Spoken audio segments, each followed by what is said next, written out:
Dean for the Cubs, and Vernon Lefty Gomez for the Yankees. The Yankees call Mr. Gomez Goofy, and he likes it. The Cubs players refer to Mr. Dean as Old Diz, and he likes it. Those two fellows are popular with their own mates. They're both idolized by the fans. Gomez by the fans of New York, and Dean by the fans of Chicago. When Gomez steps out on the mound in a few minutes, he's going to have an ambition there to tie one World Series record and to establish a new one. In his career so far, Lefty Grove has pitched 5 and won 5 games in the Big Fall Classic. He was with the Yanks in the series of 32, and he pitched and won 1 game. And in 1936, he pitched and won 2 games, and last year he pitched and won 2. The record for winning World Series games in 6, and it's held jointly by Chief Bender of the Old Time Athletics and by Wade Hoyt of the Yankees of some 12 to 15 years ago, when they first began to assert themselves as a great power team. No other pitchers in the history of the big series have won 6 games, but Gomez would tie that record if he should win today. And then he has a chance to set a new record for the fall show if he should win, because his standing as a World Series pitcher would then be the highest percentage of them, because by winning today, he would make it still stronger. Make it a new record, because if he wins, he will have gained 6 World Series records and will not have lost a game. His record would be 6-1 and nothing lost then. The other boys, Bender and Hoyt, who have tabbed up 6 victories, have been charged at least with 1 defeat apiece. Now, Dizzy Dean's World Series experience until this year has been limited to 1 fall classic, that of 1934, when he was with the Cardinals and they played the Detroit Tigers. But Dizzy was the outstanding figure of that series and was on the mound in the 7th and deciding game when the Cards beat the Tigers and won the World Championship. And that, by the way, is the last time that the National League was victorious in the Classic. And Old Diz was credited with 2 victories in that series. And there are fans today in Chicago and in St. Louis and in many other cities who believe that Dizzy is the man who has about just what it takes to beat the Yankees. Of course, we're going to be able to tell you more about that in a couple of hours from now. Right now, we have the park filling up. Actually, hundreds of fans are milling around and being handled very nicely, as we told you yesterday, by Andy Frain's ushers, who point out the seats and then reach for the next set of tickets. Practically everyone in the park is doing today what they did yesterday. They're standing up in the lower deck. In the upper deck, most of them are seated because they simply have to sit there and look down and see what's going on in the field. The Yankees at the present time are taking their fielding practice. Of course, later on, John Harrington is going to tell you what's going on as far as lineups and things of that sort are concerned. The wind today is not blowing from the north as it did yesterday. It's blowing from the north and east. That means that a ball hit toward center field will be blown back toward second base. A ball hit toward right field will be blown over toward the right field line. A ball hit toward left field with any sort of a carry on it should come back toward third base. It's a wind blowing in from the northeast off the lake. The temperature is around something like 52 according to the last we heard. We're not interested in the temperature as we are in seeing 2 teams get hot. Dizzy Dean is warming up for the Cubs, and Lefty Gomez, a left-hander, is warming up for the team known as the Yankees, the Bone Crushers from New York. Throws are being made in from the outfield down toward the home plate by the outfielders who have been out there in this fielding practice, and now we're having their fielding practice too, taking their throws. Selkirk is just making one throw down toward the home plate now, and instead of throwing the ball in full distance like a lot of people do, he's a smart baseball player and he throws the ball in on a hop. The ball gets down a home plate or any other plate faster if you shoot it on a hop. There was a very bad throw just made by DiMaggio, the ball coming off to the left of the plate. That's why he's out there practicing to get his eye. This time he makes the peg with the wind back at him, and the ball comes a lot closer. No bounce to it, though, but right straight into the plate. They're shooting another one to him to drive him off to the left a little bit. He mixes the ball and finally picks it up to make his peg toward home plate. The colors are being assembled, and there seems to be a march starting on out in center field with the same band of American Legionnaires that was here yesterday. Of course, there will not be any seats so far as I know. That's simply my guess, because it's my understanding that all the grandstand seats and the other seats, the box seats, were sold out. if anybody can go out there and find themselves a spot in the grandstand, they're a better man than I am. Because they're going to have to get up there and wedge themselves in with a shoehorn. Now, it's the same kind of an overcast day it was yesterday, with the exception of the fact that the clouds seem to be more solidly banked and are not the dark, scuttling clouds that were there yesterday coming in from the north and west. The wind, as I told you, is off the lake, coming in from the north and east, from the scoreboard right down toward center field, and then over second base toward home plate. The clouds are a little lighter, and there seems to be a little more light out here than there was yesterday.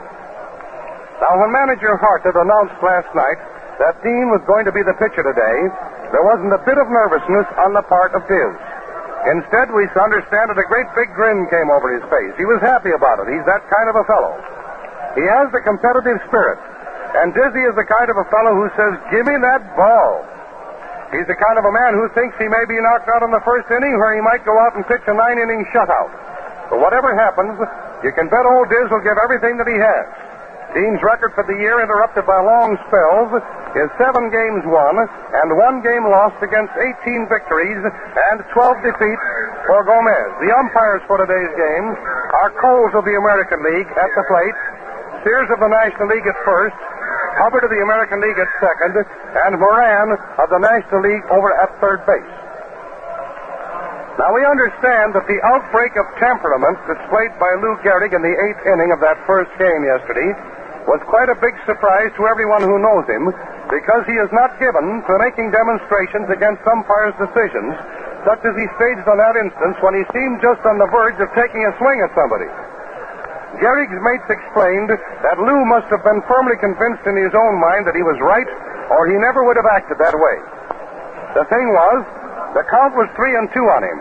He started to swing at the next pitch, but saw that it was a low hook, and he pulled back the swing and got what he thought was a base on ball.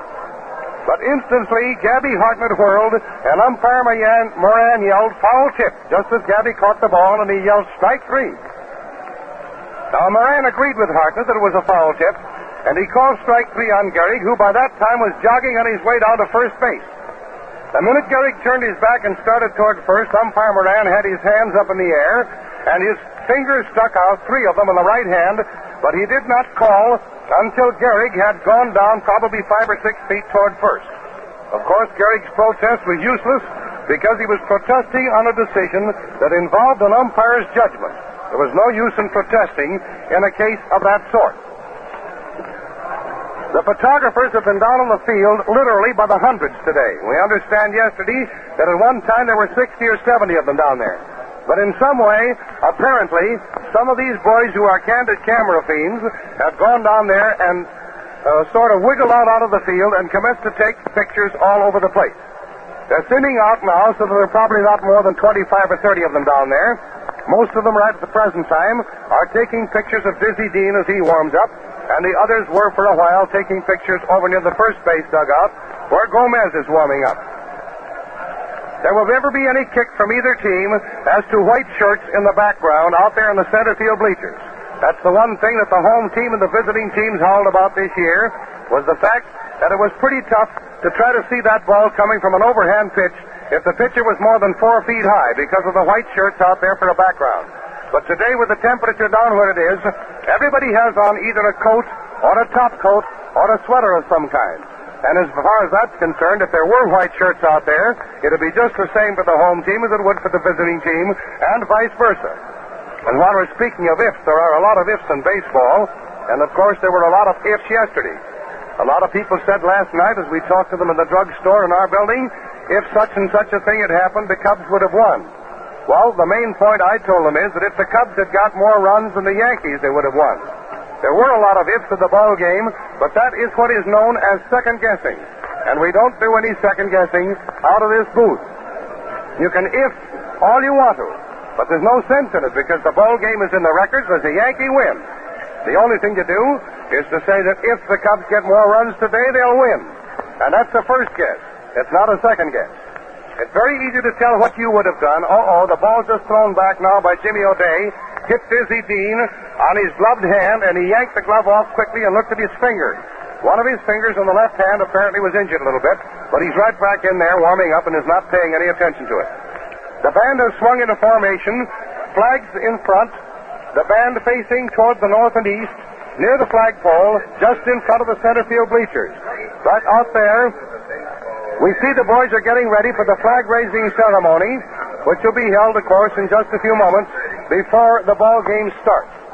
The umpires have come out of the first base dugout and are down there in the Yankee dugout, each of them stopping to take a drink of water out of that little water fountain that's down in the corner.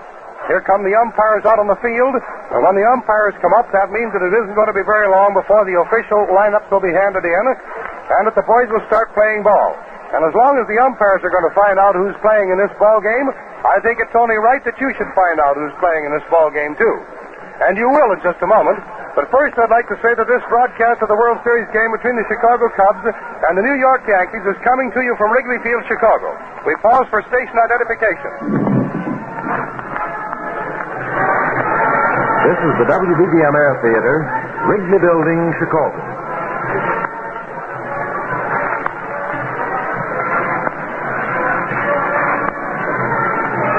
The national anthem is being played, ladies and gentlemen. We pause for that.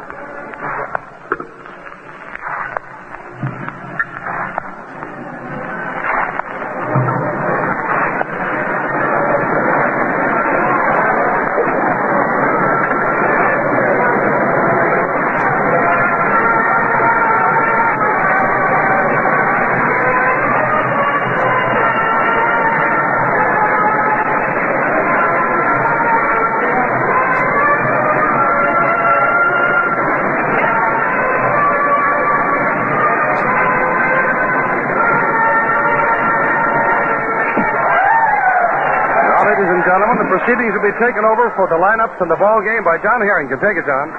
Thank you very much, and ladies and gentlemen, let me announce at this time that Pat Flanagan and I will share this microphone to bring you the play-by-play broadcast of today's game from out here at Wrigley Field, the home of the Cubs in Chicago, the second game of the 1938 World Series. Here are the lineups for today. For the New York Yankees, Crossetti at shortstop, Rolfe at third base, Henrich in right field, DiMaggio in center field, Gehrig at first base, Dickey, the catcher, Selkirk in left field, Gordon at second base, and Gomez, the pitcher. For the Chicago Cubs, we have a bit of a changed lineup here, although at the start it's exactly the same as it was yesterday. Hack is the leadoff man, the third baseman, Herman at second base, Demaree, who played in left, is over in right field, Marty is in center field. He was not in the game yesterday. Reynolds is in left field. He played in center yesterday. Hartnett is the catcher, Collins at first base, Gehrig is at shortstop, and Dean is the pitcher. Lou Gehrig has turned in the lineups for the New York Yankees. Billy Herman has turned them in for the Chicago Cubs. The groundkeepers are practically finished with the infield. They've got it down smooth so that there isn't even a pebble showing any place, and it looks just exactly like the top of a billiard table, only the color is just a little bit different. The color being a dusty red out here at Wrigley Field. Incidentally, it's an interesting story, the way they got the red color, which goes along with the color scheme of the ballpark.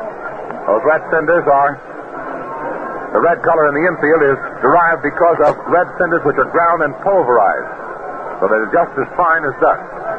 They're mixed with the dirt in the infield, and they give that red effect to the infield. It gives an even better position for a ball which is bouncing to an infield.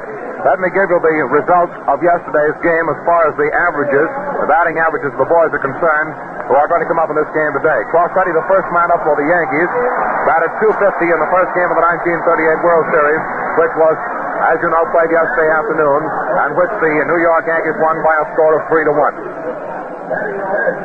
Batting orders are being given out here now from the field officially. We've already given them to you. The ball players are going out there. The Cubs have taken the playing field with Hack at third, Jergers at short, Herman at second, Collins at first, Hartnett as the catcher. Dizzy Dean is going to be the pitcher in the second game with Reynolds in left field, Marty in center, Demaree in right. Rolfe, the second man in the lineup for the Yankees, batted .200 in yesterday's game. That's his batting average thus far for the 1938 World Series. Henrich batted .500. DiMaggio had no hits. He has a batting average of absolutely nothing. Gehrig batted .333. Bill Dickey batted .1,000. Selkirk .250 and Gordon .500. Gomez, who was pitching in the game today for the New York Yankees, has won 18 and lost 12, while Dizzy Dean has won 7 and lost 1. Hack's batting average in the World Series, the first game of the World Series of 38, was .750. Herman .250. Demaree, nothing. Marty did not play yesterday. Reynolds had no average at all. Hartnett batted .333, Collins .333, and Gehrig .333. So there you have the batting averages for yesterday's game, the first game of the 1938 World Series, which we are bringing you from Wrigley Field. Dizzy Dean has finished his warm-up. The throw has gone out to second base from Gabby Hartnett to Billy Herman. Billy Herman to Gehrig. Gehrig to Hack and back to Dean. And the umpire in back of the plate, umpire Coles, has hollered batter up. The umpires at Coles back of the plate, Sears at first, Hubbard at second, and Moran is over at third. Crossetti in the batter's box, facing Dizzy Dean. Second game of the 1938 World Series. There's the windup, and here's the first pitch of this game. Comes in for a strike of the outside corner. Came in right at the waist. Strike one. A curveball, which came in the waist high, broke over the outside corner of the plate. Dizzy getting his sign again. Yesterday, the first man up, Crossetti, struck out. Let's see what he does today. There's the windup, and here's the next pitch. And Crossetti swings, hits a high fly ball out into left field. Val Reynolds goes back near the wall. He's back almost against it and takes the ball for the out. Reynolds playing out in left field, went back almost to the wall out there, about 370 feet away from home plate, and took the ball in his glove as it came down very easily for an out. A high fly. That brings Red Rolfe up to the plate. Red Rolfe, the third baseman for the New York Yankees, and the left-hand hitter stepping in the batter's box. Score of the ball game, of course, is 0-0. The Yankees won yet the first game yesterday by a score of 3-1. There's the windup, and here's the pitch. Rolfe bunts the ball. It's down the first baseline. Diaz is going over to cover. Tosses the ball to Collins. He's out. Dean to Collins for the putout. 2 up and 2 down. Dean went over, fielded that ball very beautifully, kept running until he overtook the rolling ball, scooped it up with his left hand, tossed it with his left hand to Collins, and he was out at first base. That brings Tommy Henrich up to the plate. He's the right fielder for the New York Yankees and another left-hand hitter. Tommy Henrich stepping in the batter's box. Gabby throws into a crouch down there in back of the plate. Gives a sign to Dizzy Dean. Diz starts his wind-up, and here's the pitch to Henrich, and it's a ball on the inside. He dusts him off a little bit, shoving him away from the plate. It's ball 1. 2 down, nobody on the bases. The first half of the first inning. There's the wind-up by Diz, the pitch, and it's a strike right over the heart of the plate. Sidearm fastball, which came over their waist high. Ball 1 and strike 1 the count. There's the wind-up by Diz. Here's the pitch. A slow ball comes in too high for ball 2, making the count 2-1. Ball 2 and strike 1 to Tommy Henrich. Gabby says something to Dizzy. Dizzy grins. Looks in at Gabby, again it's trying again. There's the wind-up, and here's the next one. And the ball is hit for a high fly again. This time it's in his short right or left side of field. Gehrig is going back, is getting under it, and he takes the ball for the out. Gehrig goes back and gets under it in left side of field for the out. No run, no hit, no errors, no one left on the bases. Dizzy Dean has pitched 1 inning of baseball. He has not allowed a man to get to first base. Going into the last half of the first inning, we're going to have Hack, Herman, and Demaree as the first 3 men up for the Chicago Cubs. Second game of the 1938 World Series between the Cubs and the New York Yankees, coming to you from Wrigley Field, the home of the Cubs in Chicago. First 2 games will come to you, of course, from Wrigley Field, and the next 3 will come to you from New York. Hack, the third baseman, is going to be the first man up, batted .750 in yesterday's game. He was the hardest hitter for the Chicago Cubs in the first game of the World Series. Herman, the second man up, batted .250, and Demaree, the third man up, did not get a hit in yesterday's ball game and therefore has no batting average. Vernon Lefty Gomez is out there on the mound. He's warming up and throwing them in to Bill Dickey back of the plate. Dickey, incidentally, had a batting average of 1,000 in yesterday's ball game for the New York Yankees. Gomez, eccentric, Dean eccentric. Hard to pick the one who is more eccentric of these 2 pitchers. But Gomez is out there on the mound, and he receives the ball from Red Rolfe, the third baseman, and Stanley Hack steps in the batter's box, and the cheer goes up in this very partisan crowd here, of course, Cubs fans galore in the ballpark this afternoon. The last half of the first inning. Yankees nothing and the Cubs nothing, and Stan Hack, the first batter for the Cubs, is up. Gomez getting his sign from Dickey. He has it. Here's the pitch, and it's a ball, low and on the outside for ball 1. Curveball which missed the outside corner. Umpire Coles back in the plate in today's game. Gomez getting his sign from Dickey. Dickey comes up onto the crouch. There's the wind-up. And the pitch. It's a strike. It came in shoulder high over the heart of the plate, a fastball. Ball 1 and strike 1 the count. 1-1 to Stanley Hack. Gomez getting his sign from Dickey. Dickey comes up out of that crouch again. The wind-up at the same time. The pitch on the same pitch is thrown in as the first pitch, and it's a ball low on the outside. Ball 2, making the count 2-1. The first one was a low curve on the outside. The second one a fastball about shoulder high. And this one, the same as the first one, another low curve ball on the outside. Making the count 2-1 to Stan Hack. Ball 2 and strike 1. Hack, the first batter up for the Cubs. The pitch, the ball is hit up the left field for a base hit. Hack singles to left field. The ball being taken out there by the left fielder, thrown into second base. It goes in from Selkirk to Gordon, and Hack pulls up at first base with a base hit. Hack singled the first time up in yesterday's game. He's doing the same thing today. Hack on first base with the first hit of the ball game. That's one hit off Groovy Gomez, the pitcher for the New York Yankees. Hack is on first base. The batter coming up now is Billy Herman, who batted .250 in yesterday's game. Billy Herman up. Here's the pitch. He swings and misses for a strike. Strike one. Swung on a hard fastball on the outside corner about shoulder high. Strike one the count. Stanley Hack on first base. Billy Herman the batter, nobody out. The last half of the first inning, and the Yankees and the Cubs, 0-0. There's the stretch. Here's the pitch. A ball wide. Ball one, making the count 1-1. Ball one and strike one to Billy Herman with Stan Hack down on first. Here's the next pitch from Gomez, and it's high and outside for a ball. Ball two, making the count 2-1. Ball two and strike one the count. Gomez taking just a bit more time as he pitches to Billy Herman than when he was pitching those first three to Stanley Hack. Now he's ready, stretches, looks toward first. A very fast delivery. The ball is fouled. Back into the screen in back of the plate for strike two, making the count 2-2 to Bill Herman. Ball two and strike to the count. Getting run evidently was on that time because Hack was way down towards second. By the time he found out that the ball had been fouled back into the screen, he's gone back to first base. Ball two and strike to the count to Billy Herman. Nobody out. The last half of the first inning, and Gomez getting his sign from Dickey. Hack is on first base. The stretch and the pitch. A swing and a miss. He strikes him out.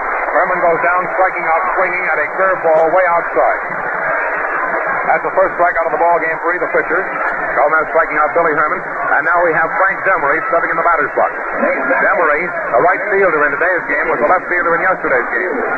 Playing right field for the Cubs. The man on first, here's the pitch. And he hits the ball on the right field. It's a nice hit. Hack was on his way with the pitch. He rounds second. He's going down to third. And the play is close, but not close enough. And the ball gets away momentarily from Redroth. And Demaree goes down to second base.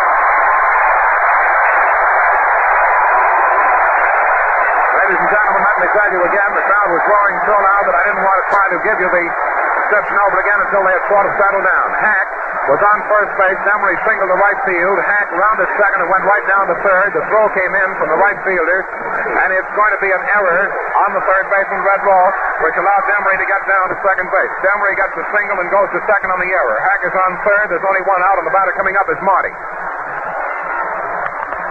Marty was not in yesterday's game. Well, Marty, as far as the World Series of 1938 is concerned, is an unknown product. He's stepping in the batter's box, a right-hand hitter, 2 runners on the bases, 1 down. Both those runners are in scoring position. It's the last half of the first inning. Stanley Hack on third base, Frankie Demaree on second. Gomez starts his wind-up, and here's the pitch now to Marty. Marty gets a strike. It came in just above the knees, and over the heart of the plate, a fastball for strike one.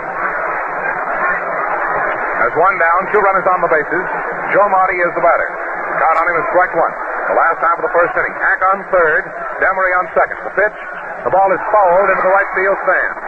Way back in the lower deck and back of the Yankee dugout. Goes back about 30 rows in the lower deck. Strike two is the count to Joe Marty. Marty is a right-hand hitter. One of the races is in that lineup today. Gavrado, left-hand hitter, has been taken out because of the left-hand pitcher pitching for the Yankees. There's the wind-up, and the next pitch to Marty is a ball way high. It almost got away from Dickey. Dickey went up in the air after that one, but he came down with the ball there by holding those 2 runners on the bases. Hack is on third. Demaree is on second. Hack single, Demaree single, and an error sent Demaree down to second base. The single that sent Hack to third. Already there's the windup by Gomez. The pitch. On away. Young Joe Marty up for his first World Series at bat.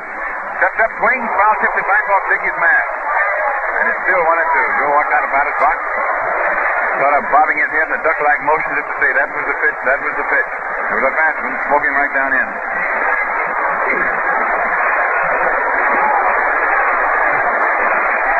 Gomez trying to get out of this first inning jam. Pitches a low inside curve at the knees for ball 2. And it's 2-2. That's the sharpest breaking ball that Gomez has thrown so far. Joe Marty, leaning over the plate, right-handed hitter, swings, grounds it into the dirt right by his feet. The ball rolled foul and is declared dead right there in batter's box, left side of the plate. 2-2 to Joe Marty. Gomez looking up into the sky. The sun is breaking through now. It's going to be a grand afternoon as far as the weather's concerned, even though it's pretty chilly. Now the pitch is swung on. Deep to left field. It's Going against the wall, but it's taken by DiMaggio and a swell play. 1 run scores. Marty is out. That ball went way back against the left field wall, 372 feet away from home plate. DiMaggio went over, played the ball beautifully, jumped high in the air against the wall, and caught it in his glove. After the catch was made, 1 run scored as Hack came home from third base for the first run of the ball game, and Demaree went down from second to third. So Demaree is on third base with 2 outs. Marty going out to DiMaggio on a beautiful play on the part of that Joe DiMaggio out there in center field. That brings Reynolds up to the plate. Carl Reynolds, the left fielder, played in center yesterday and didn't have a base hit, is up there in the second game of the World Series. The Cubs leading 1-0 over the New York Yankees. There's the windup, and here's the pitch, a ball. High on the outside for ball 1.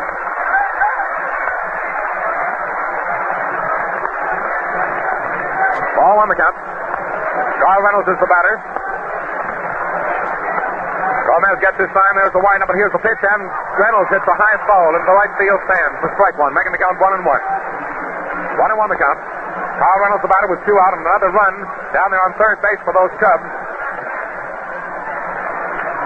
Cubs and the Yankees playing the second game of the 1938 World Series. The Cubs are leading by a score of 1-0 over the Yankees. Carl Reynolds, the batter. There's the windup by Gomez, the pitch, and it's a strike over the outside corner for strike 2. It came in waist high, making the count 1-2. Ball 1 and strike 2 to Reynolds.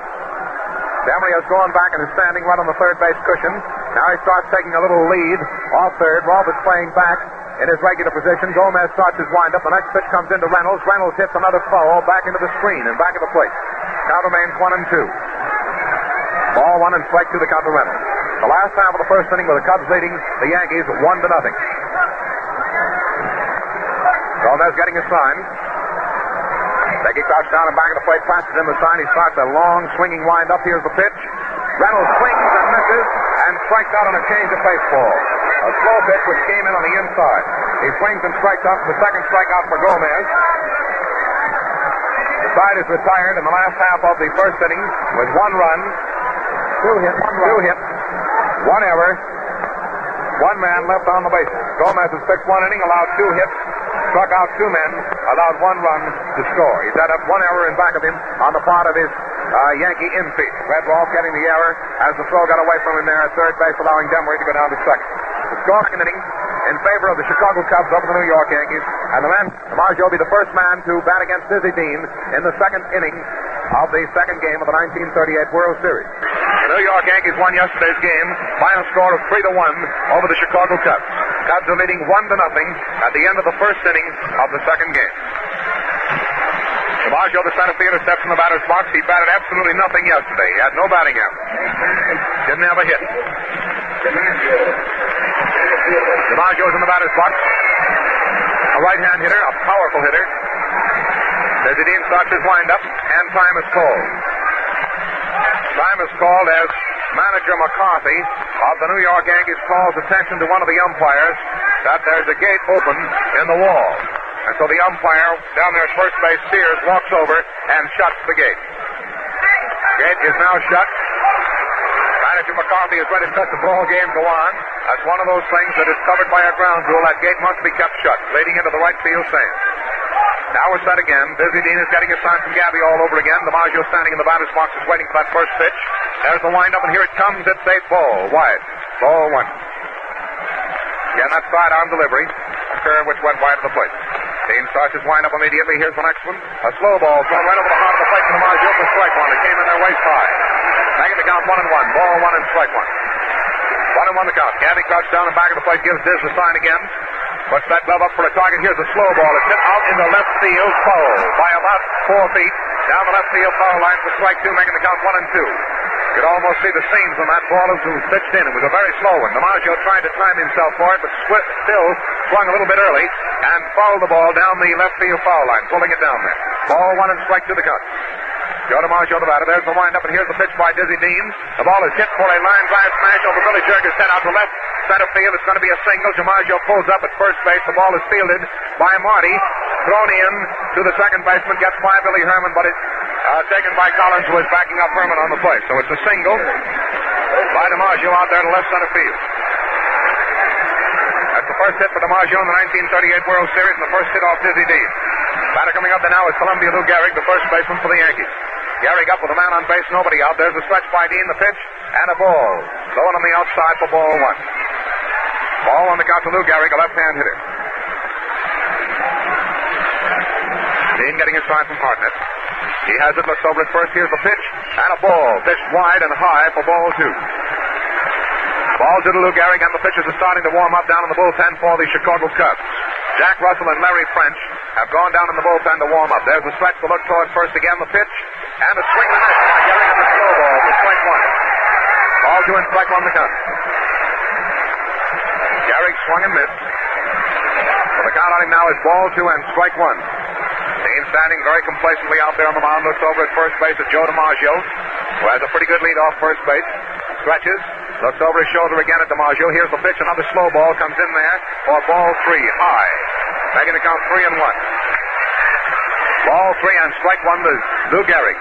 First baseman for the Yankees and the second man up in the first half of the second inning. The Cubs are leading 1-0 over the Yankees at the present time, but the Yanks have a man on first base with Lou Gehrig up. There's a stretch by Dean. Here's the pitch. It's a ball on the inside and high for ball four, and he walks it. Gehrig goes down to first base, sending DiMaggio down to second. Nobody out, and the batter coming up there now is Dickey. Bill Dickey is coming up to the plate. He batted 1,000 yesterday. He had a perfect day at bat in the first game of the 38th series as he batted 1,000 yesterday. Bill Dickey stepping in the batter's box. The catcher for the New York Yankees is another left-hand hitter. Gehrig on first base, DiMaggio on second. Nobody out in the first half of the second inning. Dickey finally discovers he has the wrong bat. So the Yankee bat boy goes over and gets the bat, and also somebody tossed him a rosin bag. They're looking for the right bat for Dickey now, and it delays the ball game just momentarily. We have two runners on the bases. DiMaggio down on second base. Gehrig on first base. Nobody out. The first half of the second inning, and the Cubs are leading 1-0 over the Yankees at the present time.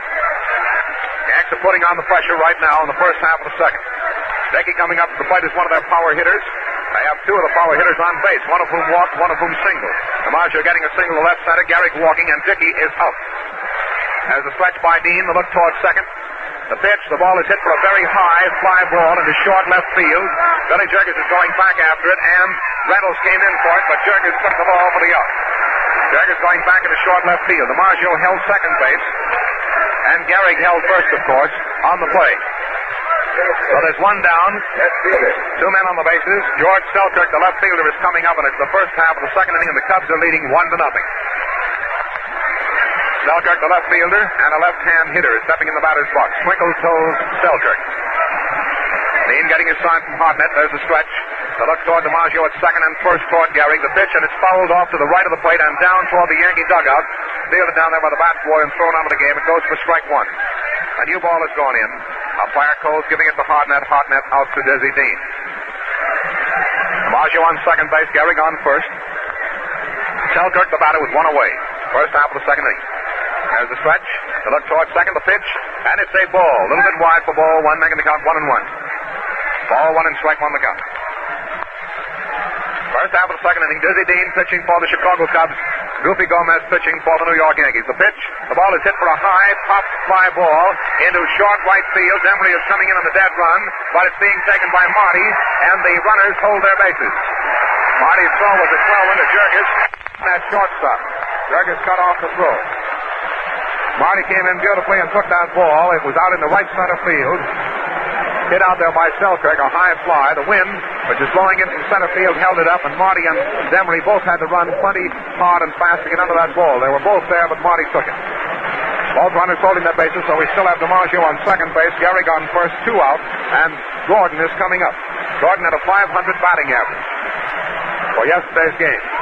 In other words, every other time officially up, he had a base hit. Here's the pitch, and it's a ball. A little bit wide, ball one. Ball one the count. There's Dean getting his sign from Gabby Hartnett. Two runners are on the bases. They're holding it up. They're calling time now for a moment. And Marty is coming in for some sunglasses. Marty is coming in for sunglasses as time is called in the ball game. Beat on the bat boy for the Cubs has gone out to take those dark glasses out to Joe Marty. The sun came seeping through for a moment, but again has gone behind a cloud. But there's a little bit more blue sky than we saw when the game started today. Clouds seem to be splitting up there, and we may have some sunshine before the afternoon is over.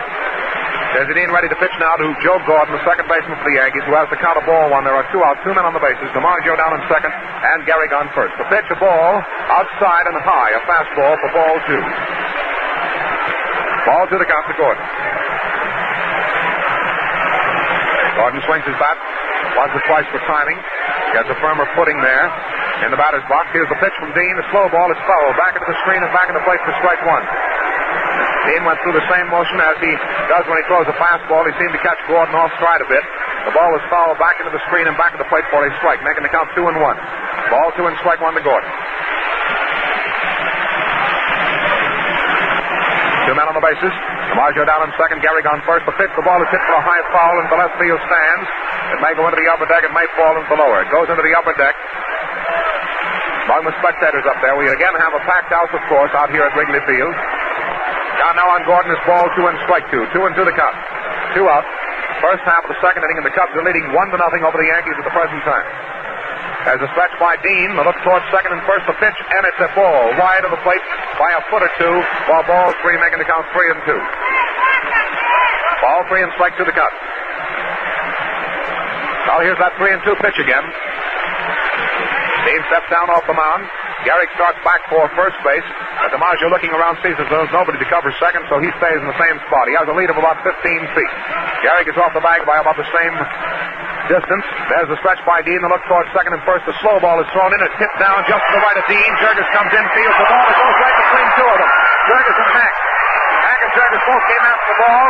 It goes out into left field. 2 runs are scoring easily. DiMaggio and Gehrig both scoring. And he gets down to second base. We don't know whether it's an error or a base hit, but it looks to me as if neither one of those men touched the ball. It's a 2-base hit. Gordon is given a 2-base hit on a very slow rolling ball, which is hit out to the shortstop. Jurgis came in a mile a minute. Hack was going over after the ball. The 2 of them collided in the infield, and it goes as a base hit, the ball going by them and rolling out into short left field. Even Desi Dean was chasing that ball down, but it was taken by Reynolds and thrown in to the infield. He gets a 2-base hit, scoring 2 runs for the Yankees. The Yankees are in the lead by a score of 2-1. DiMaggio and Gehrig both scoring. The man up there now is Lefty Goofy Gomez, the pitcher, a left-hand hitter, and the first pitch is a ball wide, ball 1. Well, that's a bad break in the ball game, but the Yanks took advantage of it. Here's the pitch, and a swing and a miss by Gomez for strike 1, making the count 1-1. The Yankees leading the ball game by a score of 2-1.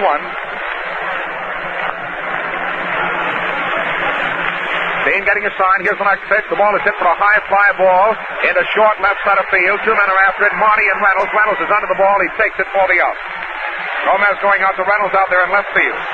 Retires the side in the first half of the second inning with 2 runs, 2 hits, no errors, 1 man left on the bases. The Yankees are leading by a score of 2-1 in the ball game. Dean is now allowed 2 hits in the ball game, and 2 runs have scored. Going into the last half of the second inning, the Yankees have a 2-1 lead in the ball game. Yankees 2, the Cubs 1, going into the last half of the second. In the last half of the second inning, there will be 333 hitters for the Chicago Cubs coming up in the inning. Harden had hit 333 yesterday. Collins did the same, and Jurgis the same. Those 3 men are the first 3 to come up in the last half of the second inning. Those are the breaks of baseball. That ball was hit down a slow roller. Nobody should have scored on it ordinarily, but 2 infielders colliding together. The ball went out past them into left field, allowing 2 runs to score. The Yankees taking every advantage in the ball game when they do get the break. Yankees leading 2-1 over the Cubs. Gabby Hartnett is coming up to the plate. Gabby steps in the batter's box. Gomez has been warming up. He still wants one more warm-up throw, and he gets it. Then asks for another. Dickey standing back at the plate is catching him in the warm-ups. This one was just a lobbing toss, and the throw goes down from Dickey to second base to Gordon. Gordon over to Crossetti to Rolfe, and Rolfe to Gomez. Gabby Hartnett stepping in the batter's box. The last half of the second inning, the Yankees leading 2-1. Hartnett is up. Dickey crouched down and back at the plate is giving the sign to Gomez. Gomez goes into a very short windup. Here's the pitch. A ball low on the inside. It came in and almost hit him in the knees. He jumped away from that one. Ball on the count to Gabby Hartnett. Ball on the count to Hartnett. Gomez getting his sign. He has it. Dickey comes up out of the crouch. The pitch, and the ball is hit for a long line smash out to right field, but it's going to be taken by the right fielder easily, Henrich, for the out. Henrich comes in and takes the ball for the out. It was a line drive smash.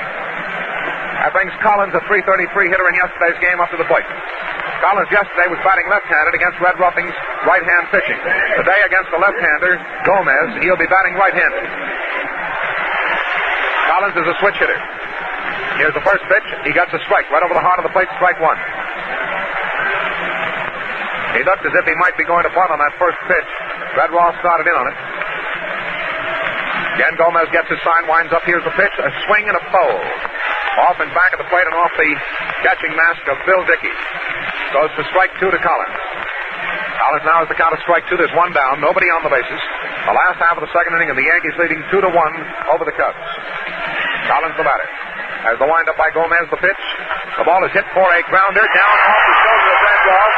Red Rolfe finally feels that it bounced against his shoulder, went up in the air about 15 feet. He came in and brought the ball himself. It goes as a base hit for Collins. A single for Collins off the shoulder of Red Rolfe. The ball took a bad hop, hit him right in the shoulder, bounced straight up in the air. Red Rolfe came in and caught the ball himself.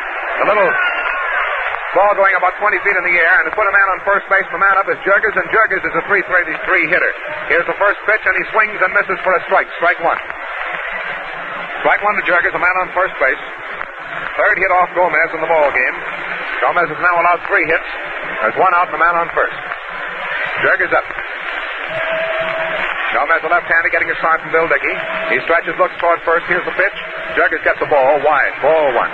Making the count 1-1. Ball one and strike one the count. 1-1 the count to Billy Gehrig. Collins taking good lead off first base. Here's the pitch from Gomez. The ball is hit on the ground. It's down to Rolfe. It's a slow hopper over to second, over to first base. And they get Collins at second in the fourth play. The ball going from Red Rolfe to Joe Gordon, the second baseman, from Gordon to Gehrig.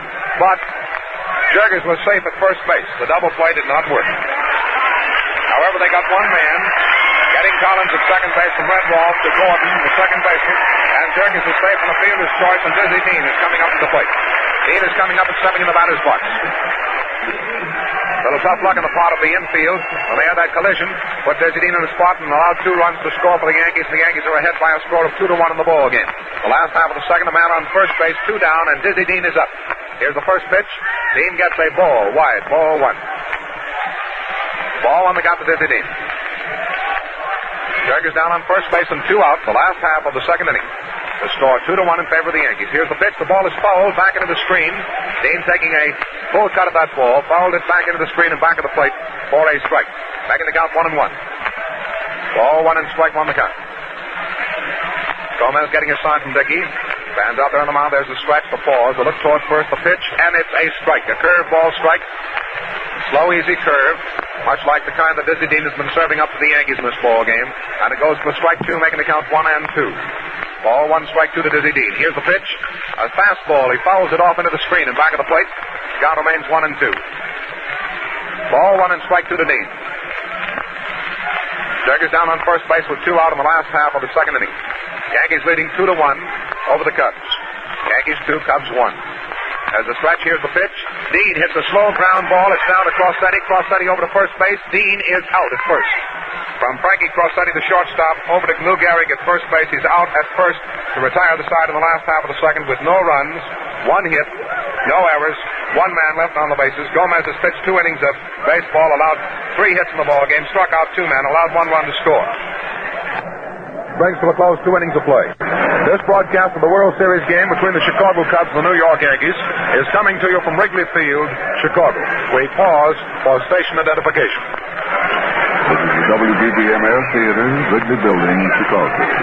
All right, thank you, John. All ready to go. The first man coming to bat should be the leadoff man, Crossetti. His first time up, he pops out to Reynolds, or flied out to Reynolds, back against the wall, rather. Clear back in there, a very deep fly. Something like the one on which DiMaggio caught a long fly on Marty, which the Cubs scored their 1 run. It's 2-1 in favor of the Yankees. They're playing in the third inning. The man at bat is Crossetti. Dean pitches, and Crossetti takes one on the inside corner, but it's low for ball 1. Ball 1 to Crossetti.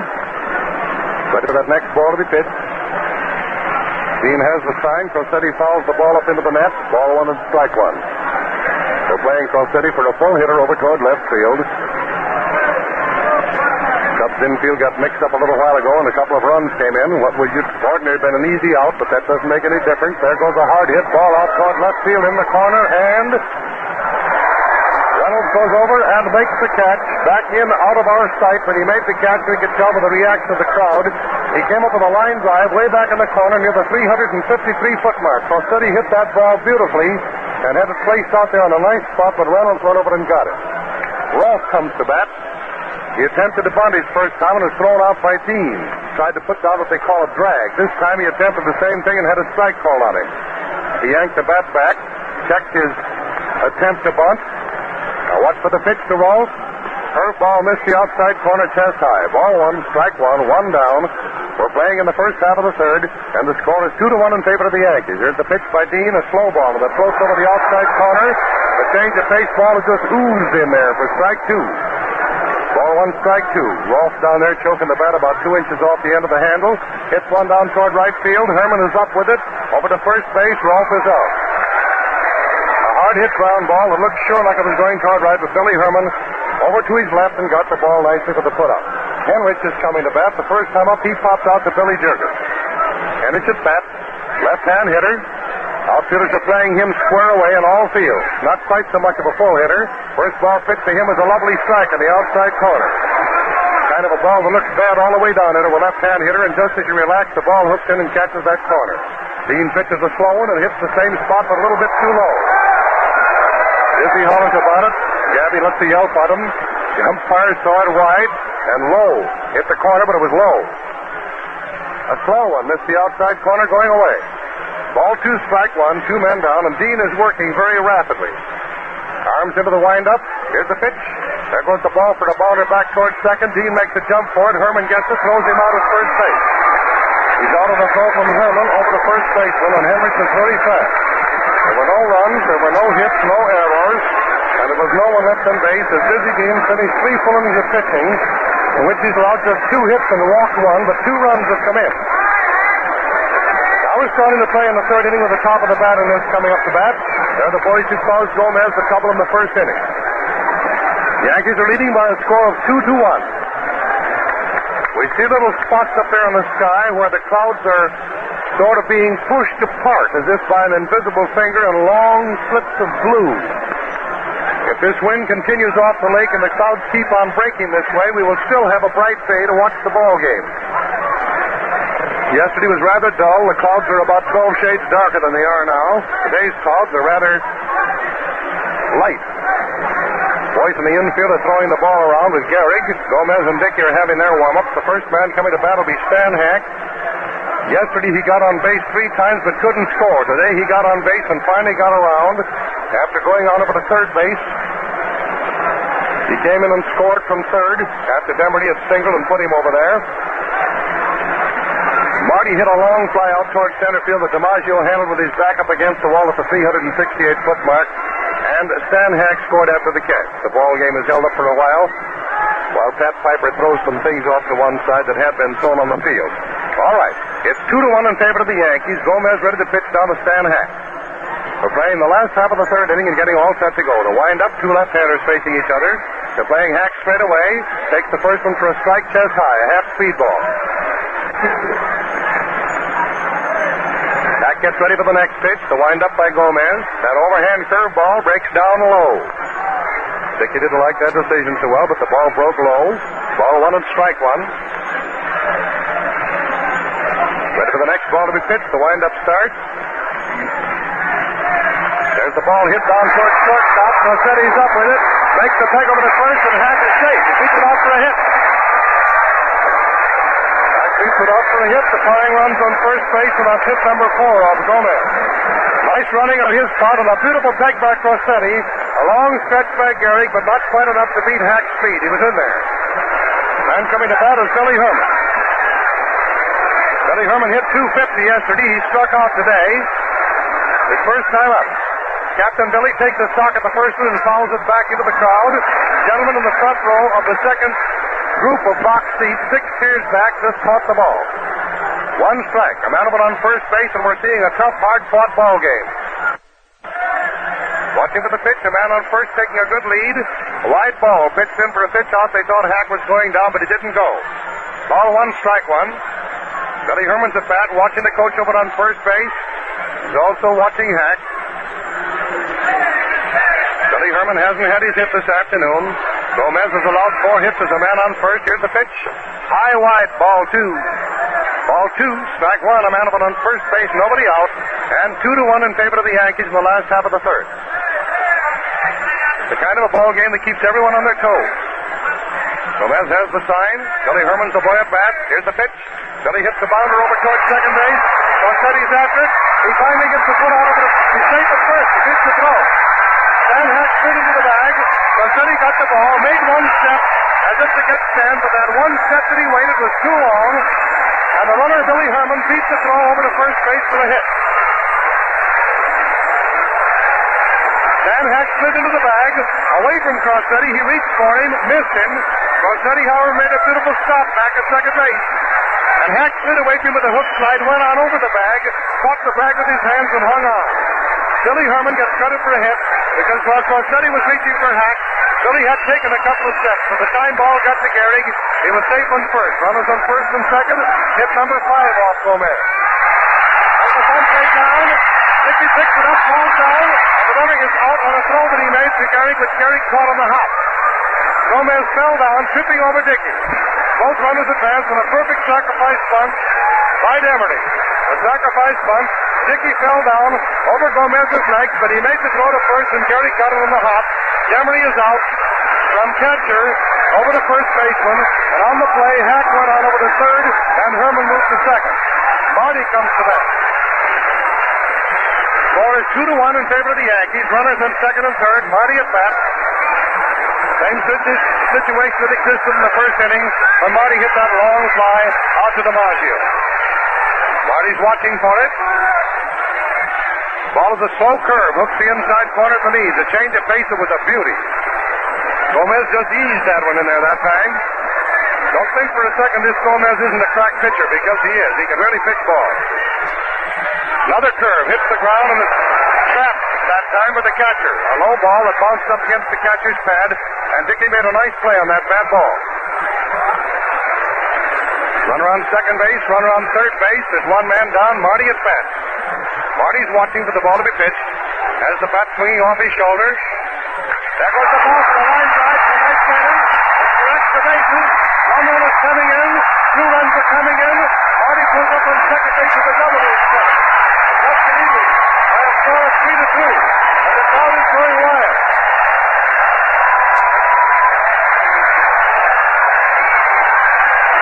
Already have a double by Marty. Marty hits a double out to right center, a line drive, and he gets credit for having driven in all the runs this afternoon. That's hit number 6 off the pitching of Gomez, and the Cubs are leading by a score of 3-2. The next man up is Carl Reynolds, who has not had a hit so far in this series. There's the pitcher warming up. The pitcher warming up for the Yankees. First ball pitch to Carl Reynolds. Hadley, Bump Hadley is warming up. Hadley.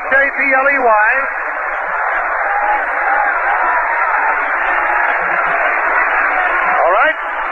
Reynolds takes a low ball, 2. Ball 2 pitch to Carl Reynolds. The Cubs are ahead by a score of 3-2. Marty's on second base. He has driven in all the Cubs runs. Carl hasn't had a hit so far in this series. Takes one close to the belt for ball 3. Ball 3 pitch to Carl Reynolds. With one man down, 2 runs in, and a man on scoring position on second base, and Rolfe comes in to pitch to talk to Gomez, the pitcher.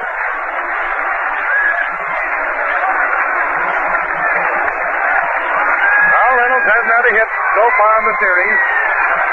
Naturally, he's in there trying. His first time up, he struck out, just like Billy Herman did. Then Billy got a hit the next time up. Reynolds is up facing Gomez. Marty's on second base. He's in scoring position if Reynolds can get a hold of one. Reynolds is waiting for it. Fouls the ball up into the net. Ball 3 and strike 1. 3-1 to Carl Reynolds with a man on second base and one man down. Ready for the next ball to be pitched into Reynolds. He's waiting for it. High ball. He walks. The walk. The man on first. The man on second. Hartnett coming to that. The first walk given to Gomez. Gabby Hartnett goes out for his turn at bat. The first time up, Gabby lined out to Henrich as the first man up in the second inning. Gehrig is in talking to the pitcher. There's a man on first, a man on second. The Cubs have 2 runs in this inning. There's 1 man down. The score is 3-2 in favor of the Cubs. And we're playing, as you know, in the last half of the third. The first ball is a slow ball to Hartnett, wide for ball 1. Gabby Hartnett's in there waiting for the good one. He's yelling out to the pitching mound, trying to sell him a bill of goods, calling for what he wants. Another wide ball. A change of pace for ball 2. Ball 2 pitch to Hartnett. Reynolds on first base, Marty on second base. 1 man down. Hartnett hits a high fly out toward short center. DiMaggio's coming in for it. He's under the ball, and he takes it in the sun. Makes the throw over to second base, but the throw is taken by Gordon. Gehrig going around and sneaking in back of Marty, but Marty was there all right. Hartnett flies out on a short fly to center, and that leaves it up to Rip Collins. The man on first, the man on second. 2 men down now. Rip Collins coming to bat. He hit .333 yesterday. Watching for the ball to be pitched into Rip. In there watching for it. Reynolds on first base with a walk. Marty on second base with a double. Rip swung at the first one, a curveball wide. Ripper Collins in there waiting for it. Marty taking his lead at second. Ripper swinging the bat down off his shoulder. Here's the pitch. He swings at another ball of the same kind. A fastball broke wide that time, about the same height, and broke away. A screwball away from the Ripper. Ripper's up there. He's pretty anxious. Hadley is still warming up. He swung at the same kind of a pitch 3 times and went down swinging. The side is retired for the Cubs. In the third inning, there were 2 runs, 3 hits, there were no errors, and there were 2 men left on base. So at the end of 3 innings, the Cubs are leading by a score of 3-2. Marty is going to get a big cheer from the stands out there as he goes towards center field. Let's listen to it.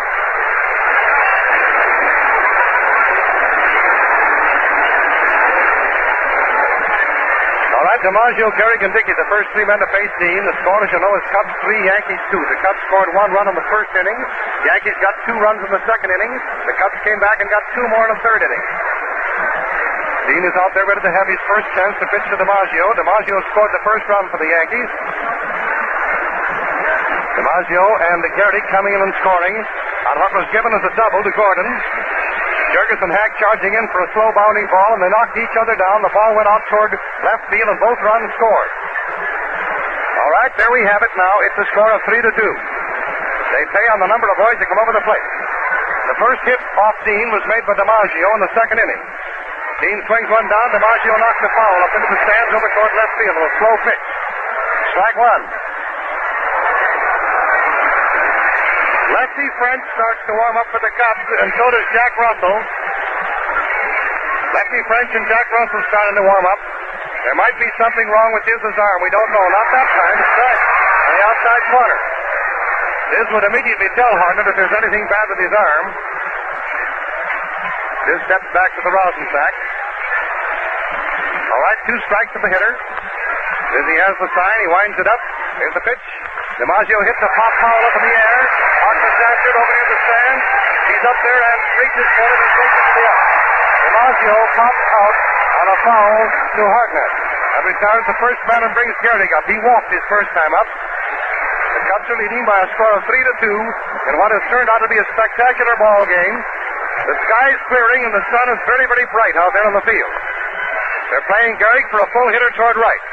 Dizzy pitches a strike. The sidearm curve that came in looked bad all the way down, and as the hitter relaxed, it broke the corner for a strike. 1. Dean winds it up. He pitches a slow ball and hits the outside corner, but it's too low. Ball 1, strike 1, 1 down, nobody on. Dizzy Dean has his sign for the windup. Dean's going to pitch it. He does. A slow ball almost hit Lou Gehrig that time. The ball got away that time and sailed in, and Prickner got him in the leg, but it was a very slow pitch, and Lou stepped away and grinned. Ball 2 and strike 1. There's a fast high ball 3. Ball 3 and strike 1. Ready for the next ball to be pitched. Gehrig says something to Hartnett. Hartnett nods just as Dean gets ready to pitch. Gehrig steps out of the batsman's box. He's grinning about something, and again he steps out as Diz starts to wind up. Diz stands and looks at him. He's working very fast, and he steps out the third time. And he steps out the fourth time as this gets ready. Dizzy yells at the umpire. The trick is to try to get his man. And apparently it's worked. Now he steps into the batsman's box, gives the back against the rosin bag. Now he starts into a wind-up. Pitches the ball in. It hits. Collins is knocked down. The ball hits him in the shoulder. And it goes for a hit. Dizzy Dean goes over to cover first base. That's hit number 3 off of Dean. Puts the tying run over on first with one man down. A hit out toward right field. Collins tried to knock it down, but he slipped and the ball hit his shoulder and bounced to right, taken by Demaree. We have Dickey coming to bat with a man over on first base with the tying run. It's 3-2 in favor of the Cubs in the first half of the fourth, and Dean is pitching to Dickey. He has been working very fast to keep his arm warm, and they probably have been told to keep him pitching slowly. First ball is pitched wide to Dickey, and a wide curveball, sidearm. Ball 1.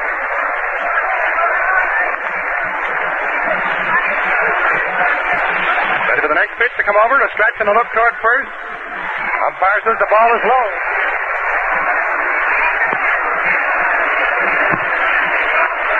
Ball 2 pitched into Dickey. First time up, Dickey popped out to Jurgens.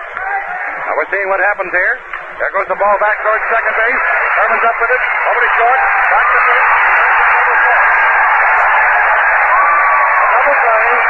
That time Gehrig got in kind of hard, and he bumped Jurgens, but he immediately got up and spoke to Billy as much as to say he was sorry he bumped him. He was not charging Jurgens in an attempt to hurt him. Gehrig is a big man, and he hit the dirt hard, and he said something to Jurgens, and Jurgens grinned and said, okay. Nobody was angry, and Gehrig was not trying to charge him. In the first half of the fourth inning, no runs, 1 hit, no errors, and no one left on base. The Cubs turning in a fast double play to nip that rally in the bud. Jurgens, Dean, and Hack coming up to face Gomez in this inning with the Cubs leading by a score of 3-2. It has turned out to be a 12-ball game. In 4 innings, Dean has allowed 3 hits. He has walked 1, struck out 2, and 2 runs came in. In 3 innings, Gomez has allowed 6 hits, walked 1, struck out 2, and he's allowed 3 runs to come in, and he's had 1 error back at him. Gomez has struck out 3, John tells me. He checked. Collins is the last man to strike out. Thank you, John, and I did not check it. Struck out 2 men in the first inning and the last man up in the third. All right, Billy Jurgens comes to bat. He was safe in the fielder's choice in the second inning when he came up as the third man at bat. All right, the Cubs leading by a score of 3-2. We're playing the last half of the fourth. Ball thrown over to second base to Flash Gordon. He gives it to Crosetti. Crosetti gives the ball to Rolfe. Rolfe shoots the ball up toward the mound, and the man coming to bat is Jurgens. Billy Jurgens coming to bat. The Cubs leading 3-2, and the crowd is talking it up. Yankee fans are yelling for a shutout, or for a put-out rather, and the Cubs fans are yelling for a hit. The first ball pitched is wide and gets away from Dickey. Gomez has been pouring that ball down here this afternoon. Dizzy Dean has been using a change of pace because of the bum arm. Another ball pitched low inside. Curveball broke down, and that thing broke off like a pane of glass. Ball 2, no strikes. And at bat is Jurgens. Billy starts to take a cut at that, changes his mind, and takes a wide ball. But it's called for a strike, I beg your pardon. Umpire raised his right hand. Ball 2 and strike 1. I was watching the outfielder. Just as soon as the ball was pitched, I looked out there. He tried to get away from that. The ball hit his bat and bounced back for a foul. He started to check his swing, but the foul was strike 2. 2-2 to Billy Jurgens, and they're playing him tentatively for a full hitter out toward right, and there's a big hole out in center field. Man at bat is Jurgens. Here's the pitch. Umpire says it's wide for 3-2. That gives him the whole string, and it must be in there. Now we'll see if Dizzy cracks that terrific curveball that he broke off down there the last time he pitched to Collins. There's the ball down the third base line. Rolfe is up with it on a hard shot over to first base, and the runner is out at first base. The ball was thrown wide to Gehrig, so he had to step directly down the first base line to make the catch. He got it and got out of the road nicely. Billy Jurgens sidestepped it. He's out for Rolfe over to first base. Dean comes to that. There's a crowd like Dizzy. He's getting just as much of a hand from the Yankee side of the field as he is from the Cubs side of the field. Dizzy Dean at bat. The first time up he went out from Crosetti over to Gehrig. Here's a pitch. Dizzy hits one down the left field. That's the first ball for a single. It's number 7 off the pitch of Gomez. Dean is over on first base with a single in his stretch. The man coming to bat is Stanley Hack. Dean puts on his sweater coat. One man down. The Cubs leading 3-2 in the last out of the fourth. Dean's over on first base. And at bat is Stanley Hack. Ready for the ball to be kicked. Stan is up there watching. Left-hand hitter. The crowd's beginning to talk it up. Oh, right up over his head, a high ball. So high that Dickey, with his 6 feet 3.5 inches, had to reach for it full length. That's the kind of a ball that they call a sailor. It took off after it got away from Gomez, and he had nothing to do with it. It's just one of those things where the wind took it. Ball is fouled back into the net. Inside curveball. Ball one, strike one down, a man on first base, and the Cubs ahead by a score of 3-2 in the fourth. That ball that Gomez threw down to Stan Hack was not a duster. It simply sailed away after it took off from his head. Hack attempts to bunt, and the ball is fouled up into the net. Attempting to bunt, the ball is fouled. Ever since the World Series started, Dickey's been trying to sell Stanley Hack a bill of goods, but there's been no sale so far. Bump Hadley is warming up for the Yankees. Hack's down there at bat with Dean over on first base. Hack's watching for it with 1 and 2. Low curveball, wide. And nicely played by Dickey. He had to go to his knees to block the flight of that ball. The ball hit the dirt off to the left of the plate. Ball 2 strikes to the Stanley Hack. House, as they call him on the bench, or Stash as we call him. Stash is up. Takes the ball wide. The umpire says no, it missed that corner. Dickey said no, it doesn't. Umpire said it's 3 and 2, my boy. A fastball, a beautiful fastball down there, but it missed that outside corner. Ball 3, strike 2. Gomez is mixing them up nicely. And a batter Stan Hack with 3 and 2. Dean's on first base, ready to go. There he goes. Here's the pitch. The ball is hit toward the shortstop. He's up with it. Over to second base. Back to first for the double play. From Crosetti to Gordon to Gehrig. Hack hits into a double play from Crosetti to Gordon to Gehrig, and it was a sweet double play. Nicely worked. No runs, 1 hit, no errors, and no one left in bases for the Cubs. As we finish the fourth inning with the Cubs in the lead by a score of 3-2. This broadcast of the World Series game between the Chicago Cubs and the New York Yankees is coming to you from Wrigley Field, Chicago. We pause for station identification. This is the WBBM-Air Theater, Wrigley Building, Chicago.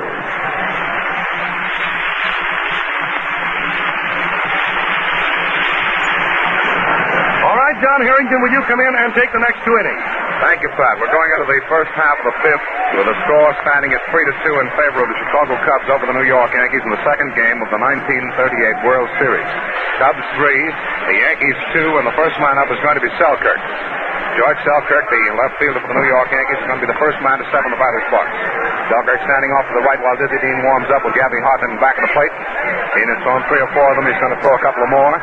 Umpire Coles, the umpire in back of the plate today, is putting on his chest protector, and he's ready to step in back of the plate. The warm-up is over. The ball is thrown down to second base from Gabby Hartnett to Billy Herman to Jurgens, back to Dean on the mound, and we're set to go in the first half of the fifth inning. The score 3-2 in favor of the Chicago Cubs. Coles looks over the ball that they've been using in the warm-up, tosses it back into the game. It's used by Dizzy Dean. He's got it out there, rubbing it up now a little bit, and Selkirk steps in the batter's box, taps his bat on the plate, swings his bat a couple of times, poor timing. Gabby goes into the crouch and back of the plate, gives Dean the sign. There's the windup and the pitch, and the ball is hit for a high pop up to the infield. It may be in foul territory. Collins is going over after it. He shields his eyes from the sun, takes the ball to the air. Selkirk goes out to Ripper Collins in foul territory. Has 1 away. 1 down in the first half of the fifth inning, and Gordon, the second baseman, is coming up. Joe Gordon stepping in the batter's box. He had a double the first time up. It was a sort of a freak double. 2 of the Chicago Cubs infielders colliding on a very slow rolling ball down toward the shortstop, and he got a double on it. Here's the pitch. The ball is fouled off to the left of the plate down into the Cubs dugout for a strike. Strike 1. Strike 1 to Gordon. Gordon, a 500 hitter in yesterday's ball game, has had 1 hit for 1 trip in this game, so he's batting 1,004 today anyway. There's the windup by Dean, the pitch, and it's a ball, a little bit wide, ball 1, making it count 1-1. Again, it was that sidearm curveball delivered in there by Dean very slowly, easily, and it missed the outside corner for a ball. Ball 1 and strike 1 the count. There's 1 down, nobody on the bases the first half of the fifth. Here's the pitch, fouls back into the screen for strike 2, making the count 1 and 2. Joe Gordon taking a full cut of that ball, lifting it back into the screen. New ball has gone into play. That one goes out, thrown out by the Yankee bat boy, who took it off the screen and throws it to Bat Piper. Ball 1 and strike 2 to count to Gordon, the second man up in the inning. Here's the pitch. Slow ball hit down to Sammy Hack. He fields it easily. A fast throw over to first base. He's out by about 5 steps. He's out. from Van Hack over to Collins. It's Gordon who was the batter. He's out number 2, and that brings Gomez up to the plate. Gomez, the first time up, hit a fly ball out to Reynolds in left field and was out. Gomez is coming up for the second time in the game. Gomez, history of wins and losses is 18-12. He's never lost a World Series encounter. He's the pitcher for the Yankees today. There's the windup by Dean, the pitch, and Gomez hits a foul down the first base line. Goes just a foot outside as it goes past the first base cushion. Dean had gone over to cover at first base in case it had been fair. Collins fielded the ball, throws it into Hartnett. Hartnett throws it around the infield, finally back to Dean. Score of the ball game 3-2 in favor of the Cubs, and the batter up there is Gomez with 2 out, nobody on in the first half of the 5th. There's the windup, and here's the pitch. A swing and a miss. Well, strike 2. He swings at a slow curveball. Dean getting a sign from Gabby again. Gomez ready. There's the windup, and here's the pitch, and the ball is hit for a high foul back into the stands, just below us and off to the left. Seemed like everybody reached up. Hands were stuck up in the sky for that baseball. It drops right in between them and hits down on the concrete, and then there's a scramble on to see who will get the ball. There's the windup on the pitch. The ball is hit on the ground. It's down to Billy Herman. It's a slow, easy grounder. Herman over to Collins, and he is out. Gomez out at first base from Herman to Collins. Retired the side in the first half of the 5th inning with no runs, no hits, no errors, and no one left on the bases. Dean has now pitched 5 innings of baseball, allowed but 3 hits, walked 1 man, allowed 2 runs to score. Now we're going into the last half of the 5th inning, and the first man to come up is going to be Billy Herman. Herman, who has had 1 hit and a strikeout thus far in the game today, and has scored 1 of the runs, which the Cubs have at the present time. They lead by a score of 3-2. Is coming up to the plate as the first man up. So we'll see Billy Herman, Frank Demaree, and Joe Marty.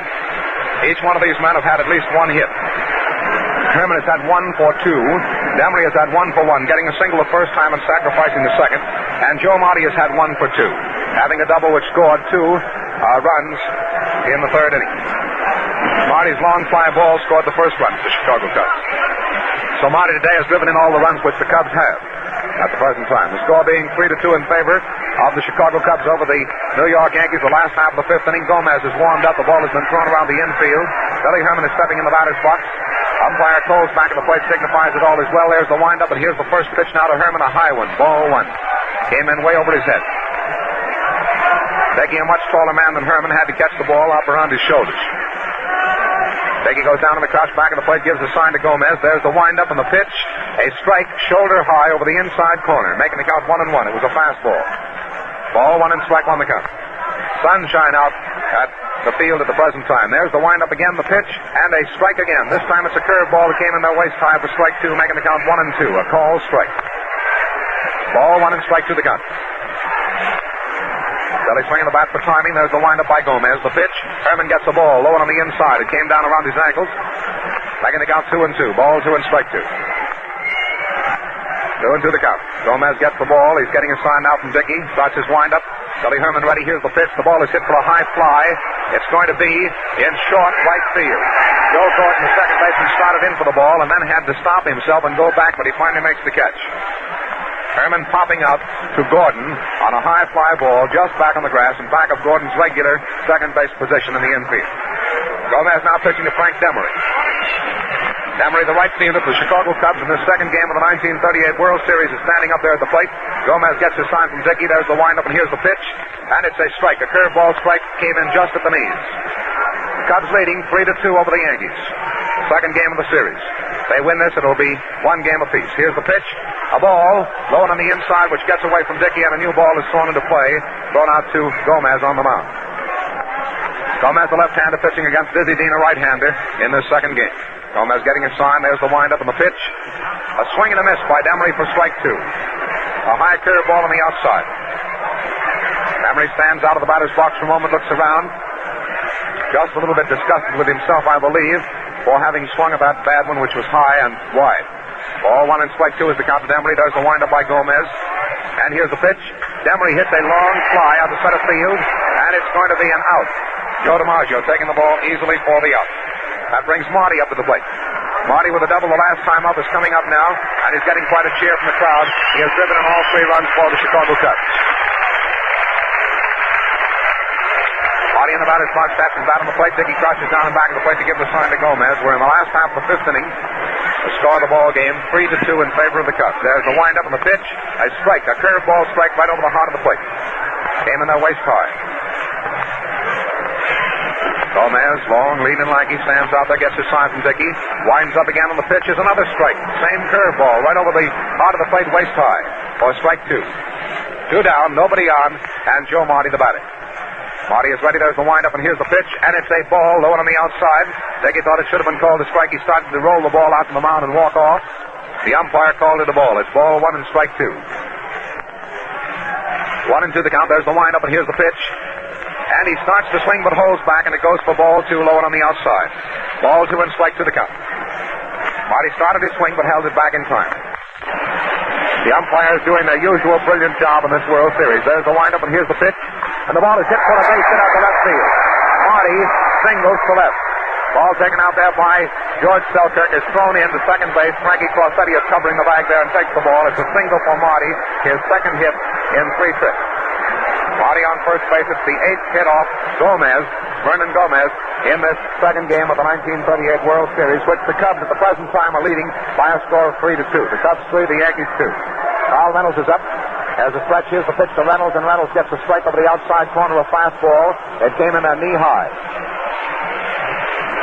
That ball was pitched just exactly where Gomez wanted it to go. Fastball knee high over the outside corner. Now he's ready, gets his sign, stretches, the pause. Here's the pitch. High on the outside for a ball. Ball 1 and strike 1 the count to Reynolds. 1-1 the count to Reynolds. Marty down there on first base.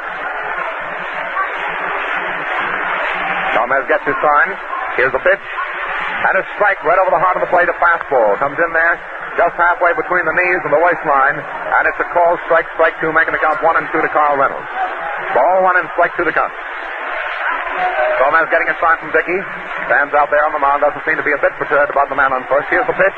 And the ball is hit for a high foul. Back into the right field stand.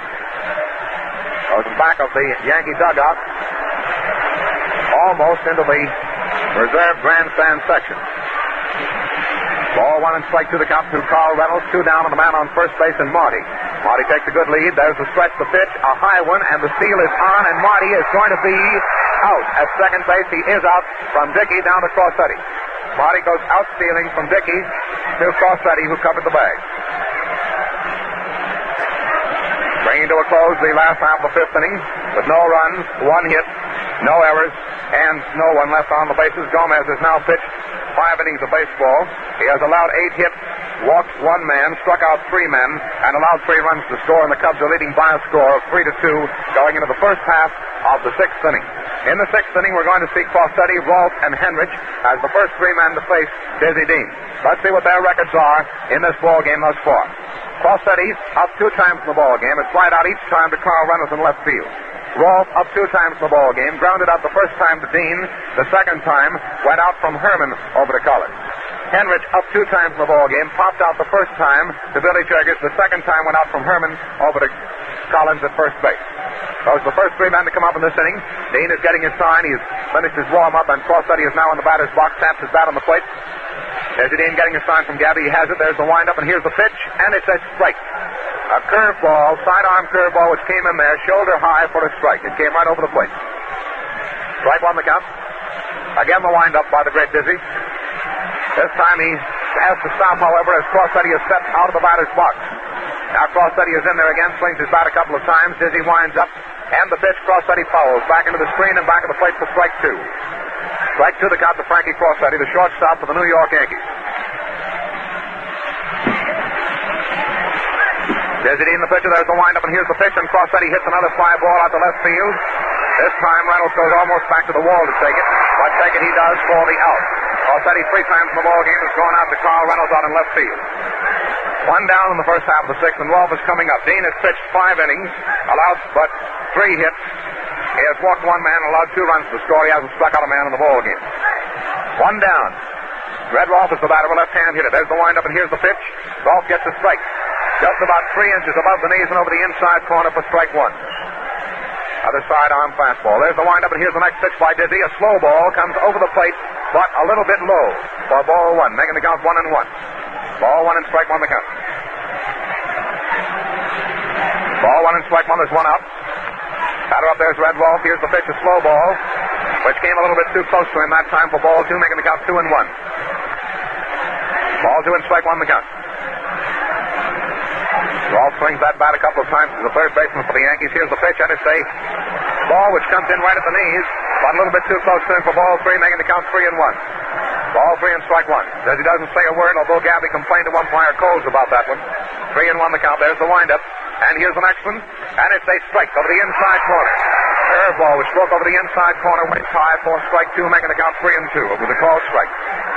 Dean goes right into his windup again. Rolf ready. Here's the pitch. Rolf took a full cut of the ball and swung and missed on a low curve on the inside and went down swinging, striking out for the first strikeout of the ball game for Dizzy Dean. Dizzy Dean has now struck out one man, and Tommy Henrich, the right fielder, is coming up. Henrich up there at the plate. There's the windup by Dizzy. The pitch, a strike over the outside corner right at the knees. Again, that sidearm curveball. Dizzy's using a swell sidearm curve and a sidearm fastball along with a change of pace. And this is the change of pace ball for strike 2. It comes in there waist high. Dean winds up again. The pitch to Henrich. The ball is hit right back at Dean. He knocks it down, picks it up very slowly, throws over to Collins. He's out. Dean to Collins. Dean to a close the first half of the 6th inning, and this match now draw for Dean.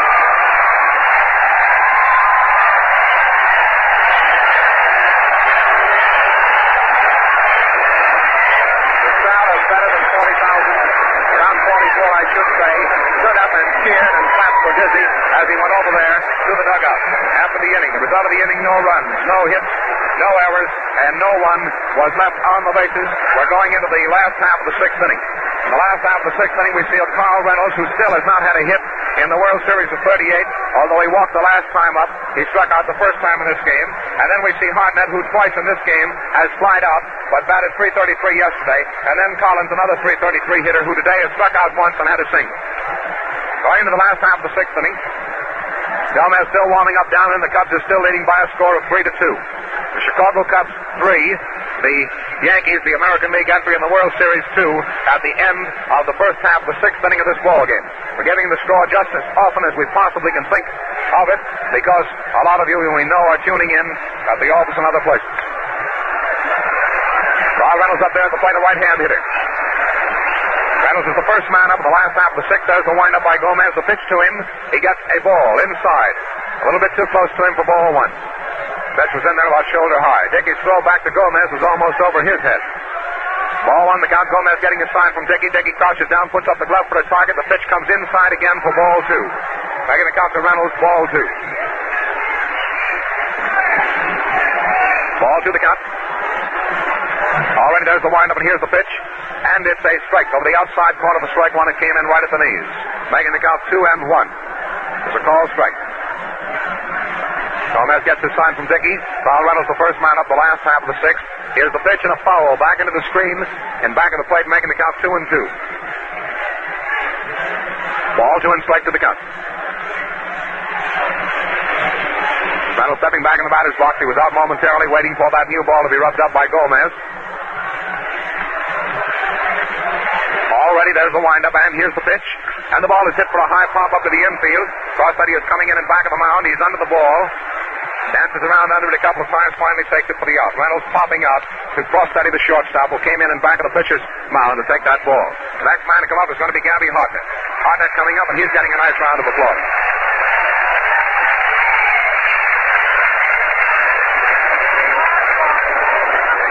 Setting in the batter's box, a .333 hitter in yesterday's game, hasn't had a hit today. Here's the pitch, a high one for a ball. Ball 1. Sort of a high lobbing throw, nothing much on it. Gomez getting a sign from Dickey. There's the windup, and here's the pitch. Hartnett hits a long ball. It's going way deep in the center field, but DiMaggio is going back after it. He gets under it and takes it for the out. It was a long fly ball, about 380 feet away from home plate, but it was to dead center. And the ball been hit to left or to right, it probably would have gone into the stands for a home run, but that was hit to dead center field. Collins is up with 2 out, nobody on the bases. The last half of the 6th, and the Cubs leading 3-2 over the Yankees. Here's the pitch. The ball is hit for a high foul back into the screen and back of the plate by Collins for strike 1. Trevor Collins, the first baseman for the Cubs, is up. Heel ball has been thrown in. Collins has had 1 hit and a strikeout and 2 trips up in this game. Here's the pitch. And he takes a slow ball, hits it down to Red Rolfe. Rolfe comes up with it. Collins is running down to first. The throw is way wide by Red Rolfe, and he is safe at first base.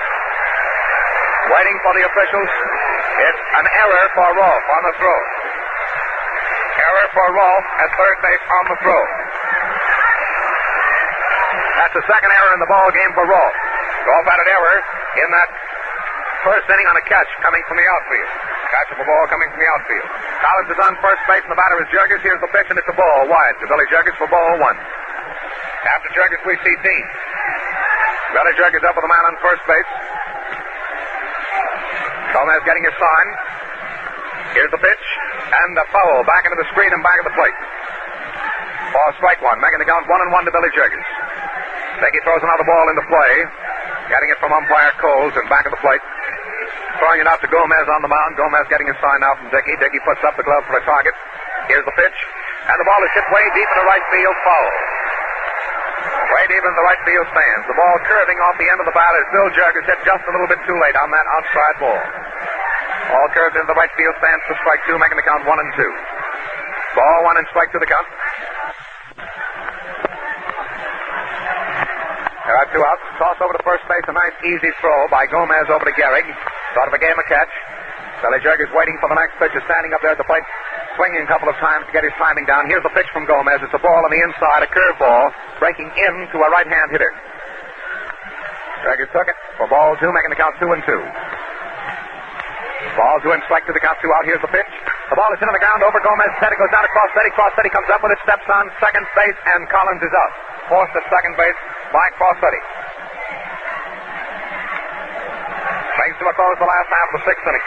The result of the inning, no runs, no hits, one error by Red Rolfe of the Yankees, and one man was left on the base.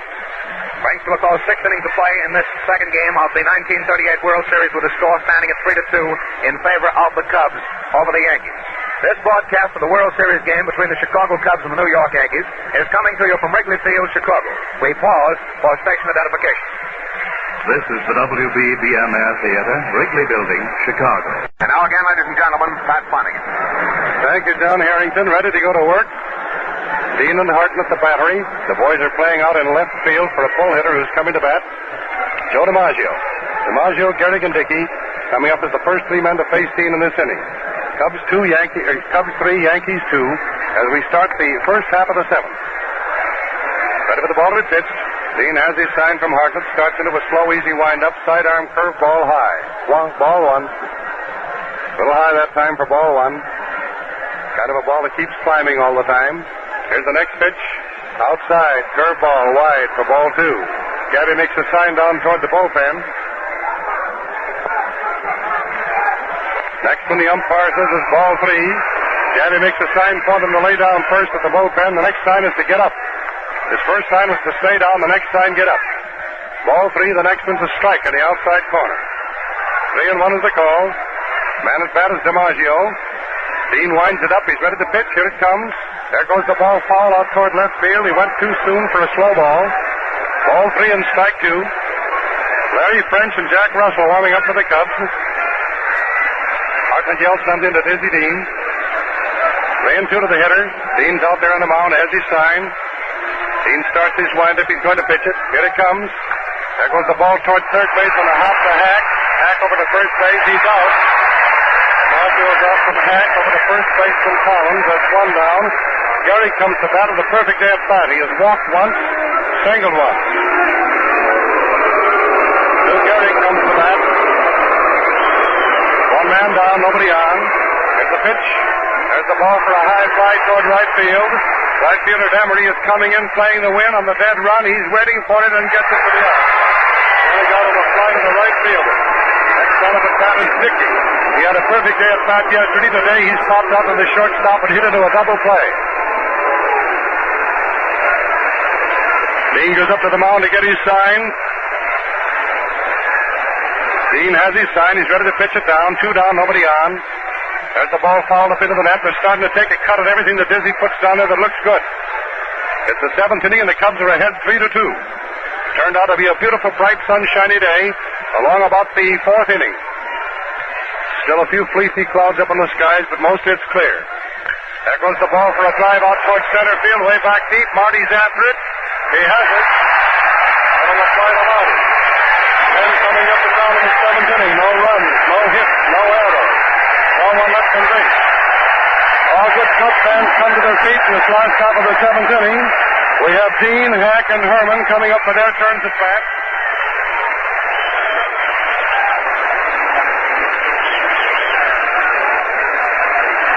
They're getting all ready to go. Dean, Hack, and Herman coming up to face Gomez, who has allowed 8 hits and 3 runs. Playing the last half of the seventh. In the second inning, the Cubs got their first run in the first inning. Hack singled. Herman struck out. Hack went over to second and on down to third when Demaree got a hit, and it was an error charged to Rolfe on a ball that he missed when it was thrown in from right field. Marty hit a long fly that DiMaggio got against the center field wall, and Hack scored. In the second inning, DiMaggio singled. Gehrig walked and put DiMaggio on second. Dickey popped out to the shortstop. Selkirk hit a long ball out to center field, and with 2 out, Gordon hit a slow roller off toward third base. Hack and Jurgis both made a dive for it. They hit each other. The ball rolled between them, went for a double. DiMaggio and Gehrig scored, and Gordon called up on second base. Then Gomez flied out to left. Gomez having his warm-up throws. The Cubs got their second set of runs. When they came to bat with the first man up in the third inning, Hack getting a hit. Then Herman got a single. There was a sacrifice by Demaree that advanced both men to second and third. Marty, who had driven the run in the first inning, got a double out to right center and drove in those 2 runs. Then Reynolds walked. Hartnett popped out to center field, and Collins struck out. So the Cubs are ahead by a score of 3-2 as they're playing the last half of the seventh. It's Dizzy Dean coming to bat, facing Lefty Gomez. Dean comes up and taps the plate and gets all set to go. Last half of the seventh. Ready for the ball to be pitched. Dean's waiting for it. Right past his nose. In close for ball 1. Fastball. Dean got a hit his last time up. Dizzy's watching for it, swinging that bat off the shoulder. Started for that, changed his mind, and took a fast hook in the outside corner. It was a screwball, beautifully pitched, and it broke away from a right-hand hitter and caught the outside corner for 1-1. Dizzy Dean's watching. The next one's down in the dirt. Picked up and thrown back quickly by Dickey. Ball 2, strike 1 is the call. Dean's the first man at bat in this inning, which is the last half of the seventh. Here's the pitch. Dean stocks one to right field. It's a single. Dizzy has the second hit, which is hit number 9 off of Gomez. He didn't try to kill the ball, he just met it. Next man up is Stanley Hack. Gentleman on first base is Dean. He's having the sweater jacket put on now. Stanley Hack coming to bat with a man on first base. The infield drawn up, watching for a sacrifice. Fred Rolfe is playing shallow. He's up on the grass inside of the third base circle. A pitcher starts to warm up for the Yankees. In fact, 2 pitchers start to warm up. First ball pitched down was a high ball. Hack let it go by. Dickey came up with it and was all poised to make. They were looking for a sacrifice. Murphy and Hadley warming up. Next ball pitched in is called a strike. Ball 1 and strike 1. Gomez pitching fastball as Hack gets ready to try to bunt. He's trying to sacrifice Dean down to second. The Cubs are leading by a score of 3-2. It's 1-1 to the hitter. Stan Hack is at bat. Tried to bunt and the ball went foul. Came back and hit the umpire on the foot. It's ball 1 and strike 2. 1-2. Hack tried to bunt like he did in the Pittsburgh series, attempting to drive the ball into the ground for a high bounder, which would give both men a chance to be safe. Hadley and Murphy warming up for the Yankees. Watch for the pitch to Hack. Takes the ball, called for a strike in the inside corner, and he yells about the decision, but the umpire says it's a strike right in there called, and Hack had a slow change of pace. Ball was fooled in that time. He's called out on strikes, which is strikeout number 4, I believe, for Goofy Gomez. Right, John. Thank you. Billy Herman comes to bat. He's had 1 hit this afternoon. Yesterday he batted .250. Man on first is Dean. Billy Herman at bat. First ball pitched. He tries to hit it out toward right field, but it's a fastball, and he hits it foul up into the upper deck behind the first base. When Herman steps forward in the batsman's box, he's trying to hit behind the runner. Dizzy Dean laid that ball out in right field by just tapping at it. Dean's taking a lead at first. Billy tries to hit one to right field, and he fouls another one back into the stands, way down in the right field stands. Gomez is working very rapidly. The boys are in there taking their cuts on both ball cuts. Dean is working very rapidly, too. Watching for the pitch. The Cubs leading 3-2, a man on first. Next ball pitched is right past Billy Herman's nose. Ball one, strike two. One man down, a man of it on first base. And if the Cubs can get a rally started here, they can cause a lot of trouble. The if is Mr. Gomez is pitching himself a flock of baseball. Billy takes another high ball right past his nose. Ball two. Ball two, strike two, and Dizzy Dean's over on first base. He wants to go. But they're holding him there with the hope that Bill might be able to get a hold of one. They're playing him for a pull hitter out toward left. Billy Herman's the boy at bat. Hits the ball foul off to the left of the plate. It's a foul ball. Strike two is still the call. Ball two, strike two.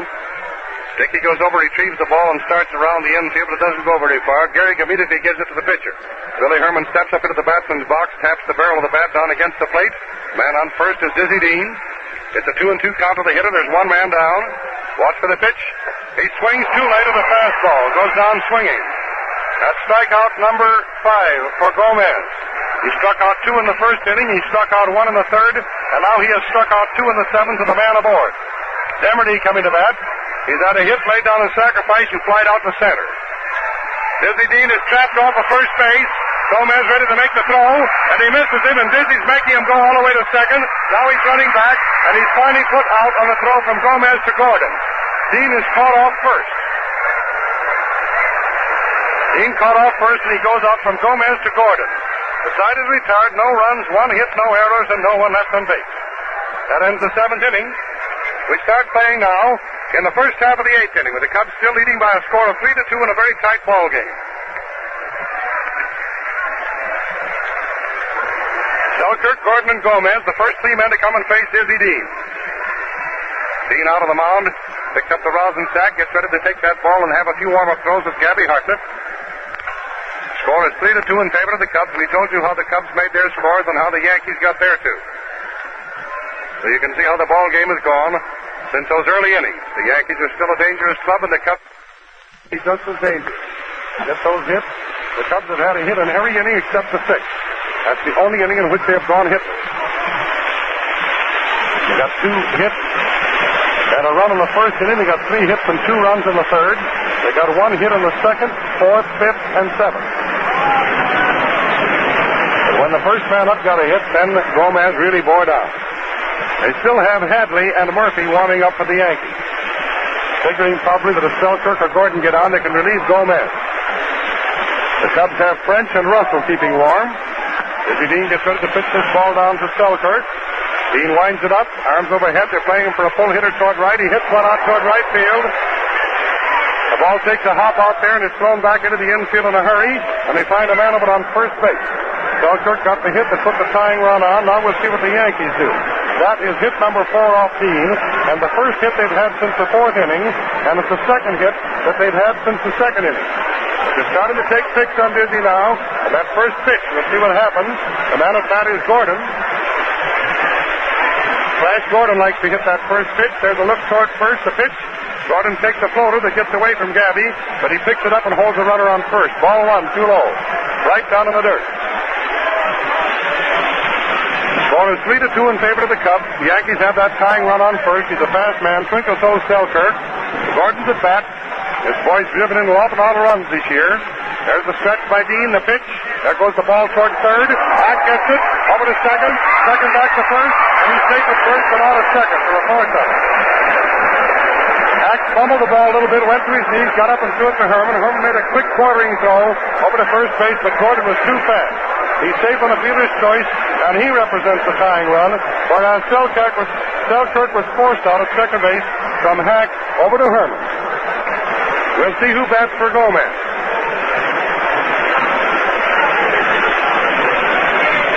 Somebody coming up to bat for Gomez. Big husky boy, too. Gomez was out of the game. Gomez pitched 7 innings. He allowed 11 hits. He walked 1. He struck out 5, and 3 runs came in on his pitching. Looks like Powell? No. Mel Hogue is batting for Gomez. Hogue is coming up as a pinch batter for Gomez. Coming up as a pinch batter in the 8th inning. for Gomez. Lefty Gomez is out. There's a man over on first base. Dean ready to pitch down to Hogue. Dean pitches and Hogue takes the first one outside. Low ball. Ball one, no strikes, one down on the tying run on first base. We have Hadley and Murphy warming up for the Yankees. There's a stretch by Dean, the look toward first. The ball is pitched in for a strike in the outside corner at the knees. Change of pace. A very, very slow ball. Jack Russell is keeping warm for the Cubs. Dean stretches and looks toward first. That's Gordon leading over there. The ball is hit toward right field. It's a slow bounder. Over to second base for the fourth out. Herman got the ball. With a backspin on it, it took a bounce, and Herman got the ball and forced Gordon over to second base and leaves Hogue over on first base on the fielder's choice. Hogue is on first base on the fielder's choice, and we have the runner out of second base from Herman over to Jurgens. That puts two down, a man on first, and brings Crosetti to bat. Crossetti's been hitting the ball awfully hard this afternoon, but he's been flying out to left field. Larry French and Jack Russell keeping warm for the Cubs. Throw over to first base, the runner's safe. Runner is safe on first base, that's Hogue. Another pitch picked over to first base, he's safe this time, but by an eyelash. Collins tried to put the ball on him twice that time. Hadley and Murphy keeping warm for the Yankees. Watch for this pitch down here. Dean has his sign. Here's the pitch. Strike. Right down the middle. One strike to Crosetti, a fast sidearm ball. Dean's ready to pitch again. The man over on first base, Hogue. He's plenty fast. The Cubs are ahead by a score of 3-2. We're playing the first half of the eighth. There's the stretch by Dean. The look toward first. He pitches. High. Call for a pitch out that time in case Hogue went down, but he didn't. Ball one and strike one. Dean swings toward the rubber. Leans over to get his sign. Now he toes the rubber. Dean's ready to pitch this ball in. There's the stretch and the look toward first. He steps back off the bag, off the pitching rubber, and looks toward first. Hogue was making a dancing motion like he might go. Dean has his sign now. A high stretch by Dean. The glance toward first. A quick throw to first base. The throw's on the wrong side of the bag, and the player comes in, and he's safe. Off to the right of the bag instead of in the inside left corner. Ball one, strike one. He fouls the next one back into the net. Goes Crosetti. Ball one, strike two.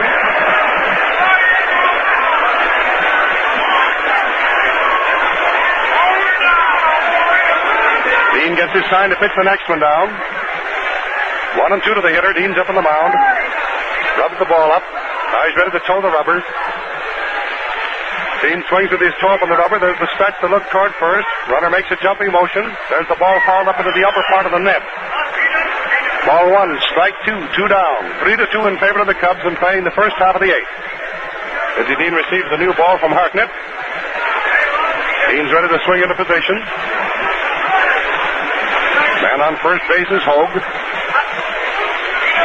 Dean has his sign. There's the stretch. The look toward first. 1-2 on the hitter. Ball floats down and is hit toward third base. He went for a slow ball that time. Went down toward third base and just missed the dugout. Ball came in on the bat handle. Gabby Hartman yelled something to Dean. Watching for the ball to be pitched in. Dean has his sign. Keeps letting his arm flop along at the side. Ball one, strike two. Runner on first is Hogue. Dean has the sign. There's the stretch. The look toward first. Here's the pitch. Umpire says, what? The ball wide. Ball two, strike two. Gabby tried to call a strike, but it's wide. Umpire was right on top of the play. Umpire Cole's a good man. They're all good umpires, or they wouldn't be in the World Series. In fact, they're good umpires, or they wouldn't be umpiring in the American and National League. They're the top men in their business, or they wouldn't be up here. Ball two, strike two, two down, a man on first. Dean stretches. He looks toward first. Here's the pitch. There's the ball fouled down the third baseline. Into the dugout again. Ball two, strike two. They're taking a cut of everything that Dean serves up there. Trying to get that tying run around. Hogue is a fast enough boy on his feet. Ready for that next ball to be pitched. Umpire dusts off the home plate. The sun has gone back up a cloud somewhere. We can't see the cloud, but it's somewhere off to the west. We're facing directly toward the east, right down the first baseline. There's the stretch by Dean. Here's the pitch. Umpire says it's wide and low. Ball 3, strike 2, and the runner can start with the pitch now.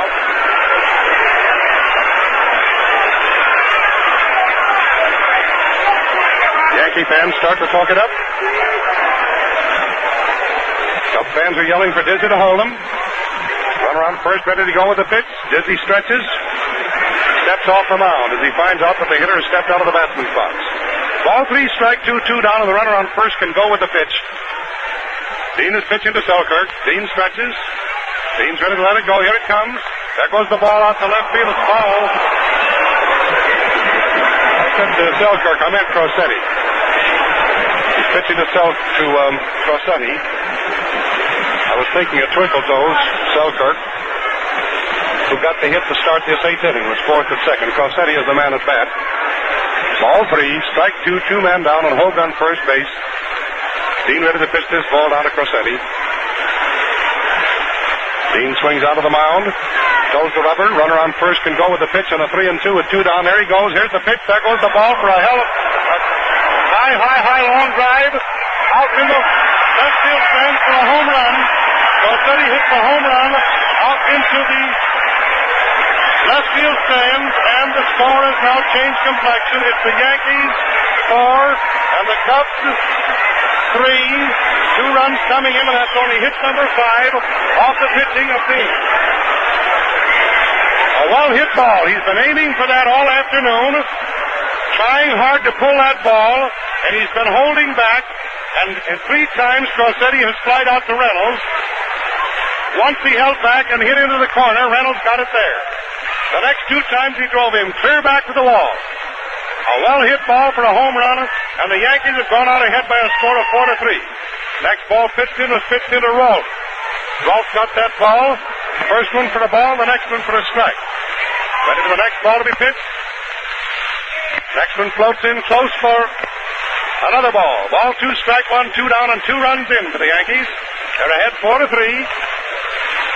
The Yankees are all jumping up and down over there on the bench, and they're patting Crosetti on the head and hitting him on the back. Crosetti finally got the first home run of the World Series. There goes the ball for a high foul toward first. No sense going for that. It's way back in there. Gentleman caught the ball with the edge of his cap that time. Missed it. Ball 2, strike 2. 4-3 in favor of the Yankees in the 8th inning. Here's the pitch. Umpire says you're out. Strike 3. You all stood there and looked at it slide by, and he's called out on strike. Rolfe is following the umpire over toward Pat Piper to get some new balls. The coach on third base comes up to say something, and the umpire pays no attention to it. There were 2 runs, 2 hits, no errors, and no one left in the base. In 8 innings, Dizzy Dean has allowed 5 hits and 4 runs, and his opponent, Lefty Gomez, in 7 innings, allowed 11 and 3 runs. Now we have a new pitcher coming in, and I think it's Murphy.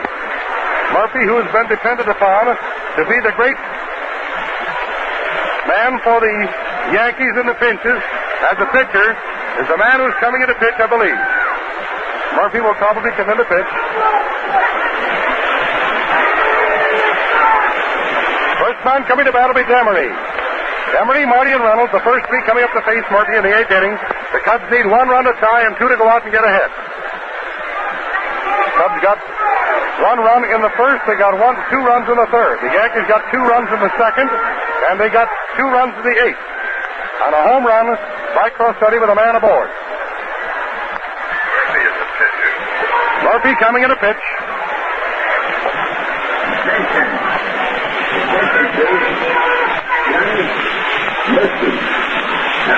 Murphy coming in to pitch in the 8th inning. Murphy's a great big right-hander. The Yankees are leading by a score of 4-3. The Cubs about hit them 2-1, but they haven't been able to get those runs in the pinches. A very, very well hit ball by Crosetti, who's been aiming at that left field bleacher all afternoon. And this is the one, instead of hitting a high fly, that he hit the line drive. He really got a hold of that pitch by Dean and smacked himself a line drive that really went for a home run. This is the last half of the 8th. Murphy's having his warm-up throws with Dickey. Man who's coming to bat is Demaree. He's got 1 hit, laid down a sacrifice, and he's flied out to DiMaggio. The crowd started to say play ball, but Murphy still keeps throwing the ball down to Dickey. Dickey finally gets ready to throw it back to him. The umpire dusts off the home plate. The throw is made to second. Murphy comes down to talk with Dickey about the sign. The first man coming to bat is Frankie Demaree.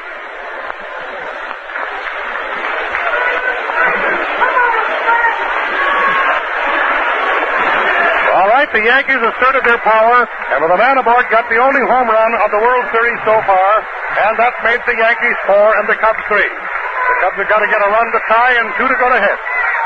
It's a seesaw battle. The Cubs were ahead in the first inning. The Yankees were ahead in the second. The Cubs turned around and got ahead again in the third. The Yankees went ahead in the eighth, and Frankie Demaree just took a ball that just missed his nose. Too close.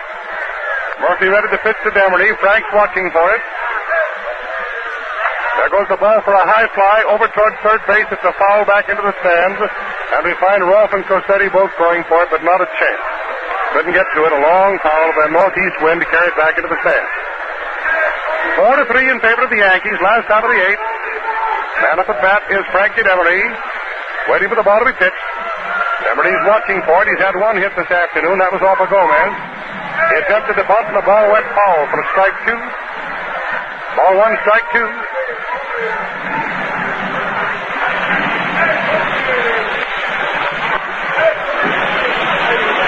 Ball 1 and strike 2 to the hitter. All set for the ball to be pitched in. Frank is watching for it. They're playing Frank for a full hitter toward left. That leaves center field and right field wide open. Right down the middle, but it's too low. Ball was down below the knees. Dickey started to throw the ball towards third base, and the umpire says, "I'm sorry, son, that was a ball." Ball 2, strike 2. Demaree waiting for another one. Bat on the shoulder. Swung at it for a strike. Went for a curveball that time. The last 3 men to come up have gone down swinging. That's strikeout number 1 for Murphy. The first man he faced, he struck out. They say that's bad luck. Well, here comes Marty to bat. He's driven in all 3 of the Cubs' runs. Joe Marty coming to bat. 1 man down, nobody on. Ready for the pitch to Joe.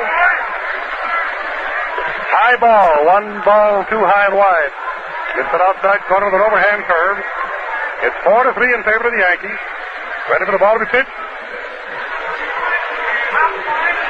Marty's watching for it. Low ball, 2. Over the plate, but too low. Overhand pitch. Murphy has been a great relief man for the Yankees for the past couple of years. We'll see how the next one goes. Marty's watching for it. There goes the ball for a high fly toward right field. Way out there, but it's back into the stands. Right fielder started for it, made a nice run, but the ball was fouled by at least 60 feet. Snapped his glasses down and went for it. That heads-up ball, though, when you keep going for it, you never can tell what the wind will do. Ball 2, strike 1. Marty at bat, watching for another one. We'll see how it comes in. Marty takes one close to his belt for ball 3. That's 3-1, and the next 2 must be good. The next 2 have to be in there for Marty. It's 4-3 in favor of the Yankees on a home run in the 8th inning with a man aboard. That home run hit by Crossetti. Marty took a strike in the outside corner, makes it 3-2. He put the burden of proof on the pitcher. JoJo's walking to the next one. Last 3 men to face Gomez and Murphy have struck out. Marty's up there. Watch for the pitch. 3-2. 1 down. There it goes. Out to right field. Marty gets his hit. There you have it. 3 hits in a row for Marty. A double and 2 singles. Puts the man over on first base. That pitch number 1 off Murphy. The tying run is on. With Reynolds coming to bat. Reynolds at bat. With the man over on first. 1 man down. Marty's over on first base. The tying run is on. The Cubs must bring it in here. First ball is a slow curve, strike 1. 1 strike it is to Carl Reynolds. 1 man out, a man on first base, and strike 1 to the hitter. The next pitch will change something. It's 4-3 in favor of the Yankees, the last out of the 8th. Cubs at bat. There goes the ball for a drive down towards second base. Over to shortstop. Shortstop back to first with a double play from Gordon to Crossetti to Gehrig. Reynolds hits into a double play from Gordon, second base. Crossetti at short to Gehrig over at first. And the side is retired with no runs, 1 hit, no errors, and no one left on base.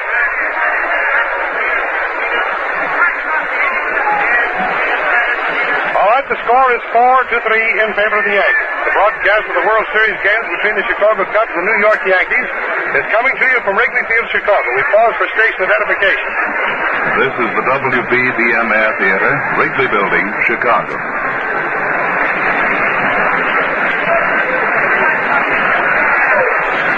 All right, John Harrington, will you take this next inning? Thank you. Going into the first half of the ninth inning, the score reading 4-3 in favor of the New York Yankees over the Chicago Cubs. And the first man to come up is going to be Tommy Henrich, the right fielder. Tommy Henrich is ready to step in the batter's box. However, Gabby Hardnett, who was scheduled to come up to bat after Carl Reynolds, had to go over to the dugout and put on all that catching paraphernalia. So he's finally come out there now, and he's standing just in back of the plate.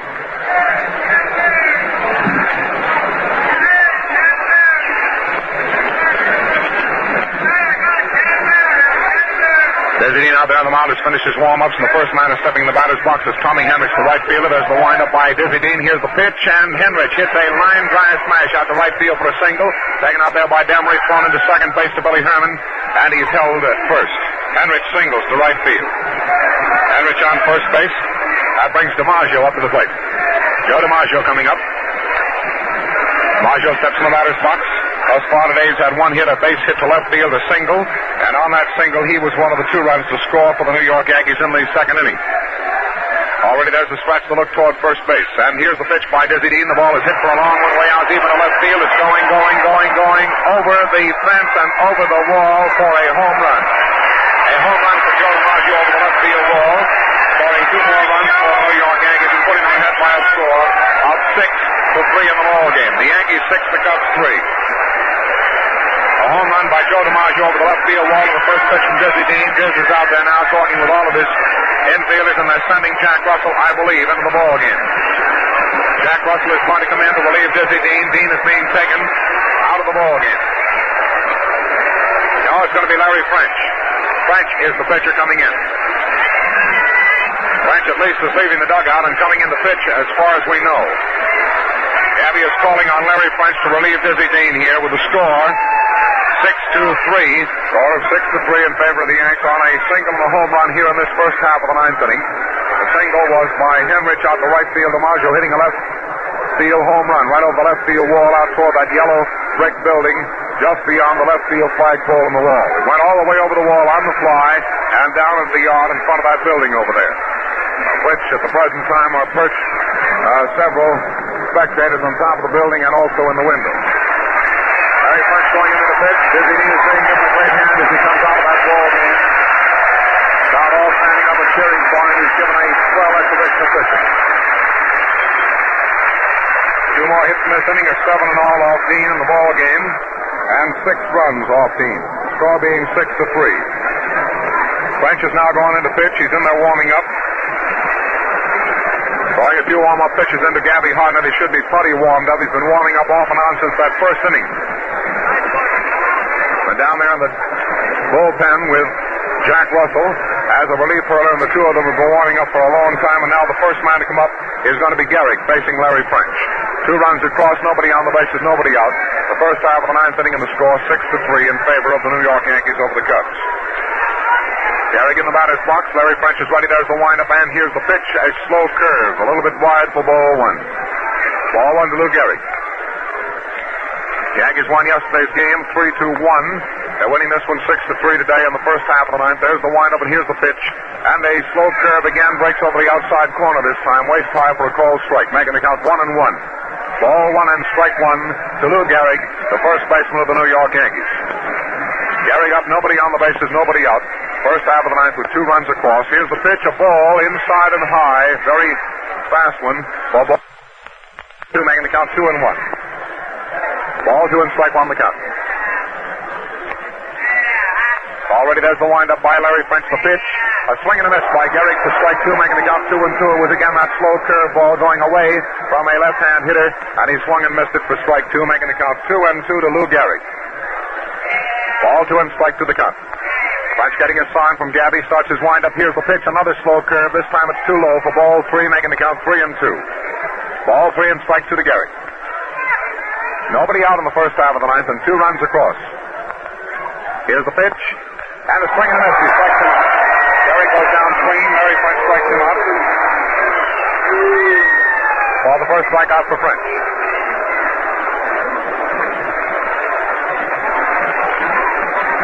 The Yankees putting this game, at least assuming a little bit, on ice here in the first half of the ninth with 2 extra runs. They were already leading 4-3. Now they're leading 6-3. There's the windup by Dean. Here's the pitch. It comes in to Bill Dickey on the inside around his knees for a ball. Ball 1. Ball 1 the count. There's he getting a sign. There's the windup, and here's French getting a sign. He pitches the ball in, and it's a foul back into the screen and back of the plate for strike 1, making the count 1-1 to Bill Dickey. Ball 1 and strike 1 the count. The score 6-3 in favor of the Yankees over the Cubs. Bill Dickey standing up there getting a sign. Here's the pitch, and it's a ball low on the outside for ball 2, making the count 2-1.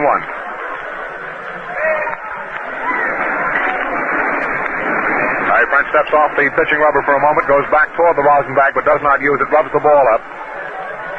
Stands up there towing the rubber now, getting his sign from Gabby back at the plate. Larry's all set. There's the windup on the pitch. The ball is hit down to Ripper Collins. Collins feels the ball, beats him over to the bag, and Dickey is out. To Collins unassisted for the second out of the inning. That's 2 away, and it brings Selkirk up to the plate. Twinkle toes George Selkirk, the left fielder, is coming up. He steps in the batter's box with the score 6-3 in favor of the Yankee Ball Club over the Cubs in the second game of the 1938 World Series. Gabby crouching down and back of the plate, giving the sign to Larry French. Larry gets his sign, starts his windup, and here's the pitch. A fastball on the inside almost hits him in the shoulder. He ducks away from it. It goes for ball 1. Ball 1 the count. Selkirk the batter. 2 out, nobody on, and 2 runs across in the first half of the ninth inning. Selkirk stepped out of the batter's box. Now he's back in again, taps his bat on the plate. Larry French walks up on the pitching rubber. He's taking a little bit more time between pitches than did Dean, his predecessor. Here's the pitch, and it's a ball low on the inside for ball 2. Ball 2 the count. There are 2 outs.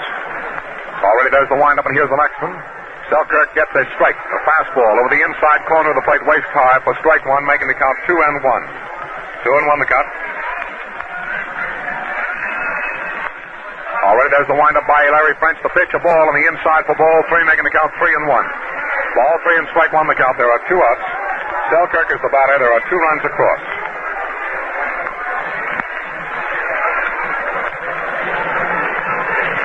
French getting his sign. Hardnett crouched down and back of the plate. Already there's the windup. Here's the pitch. A fast one on the inside. Almost hit him in the head. It goes for ball 4, and he goes down to first base on a walk. Larry French has now struck out 1 man and walked 1 man.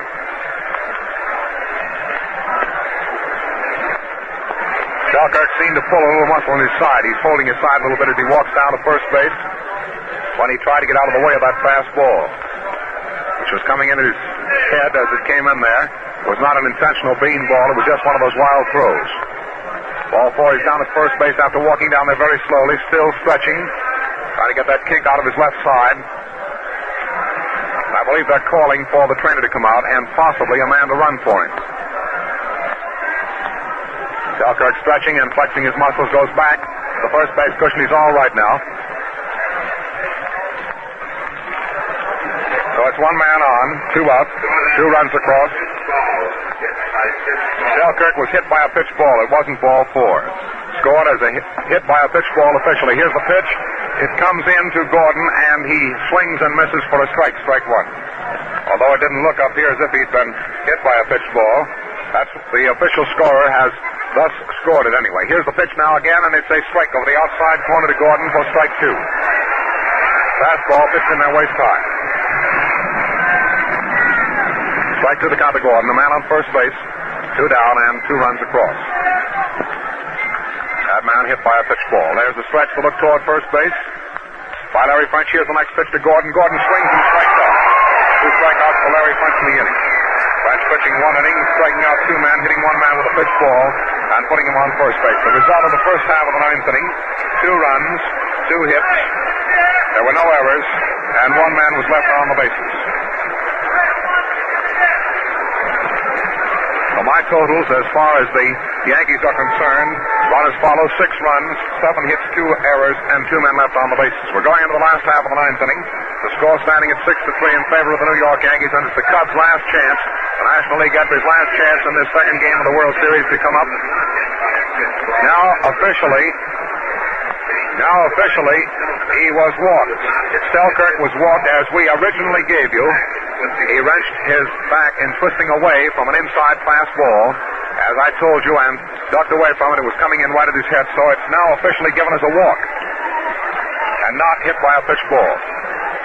So we're going into the last half of the ninth inning.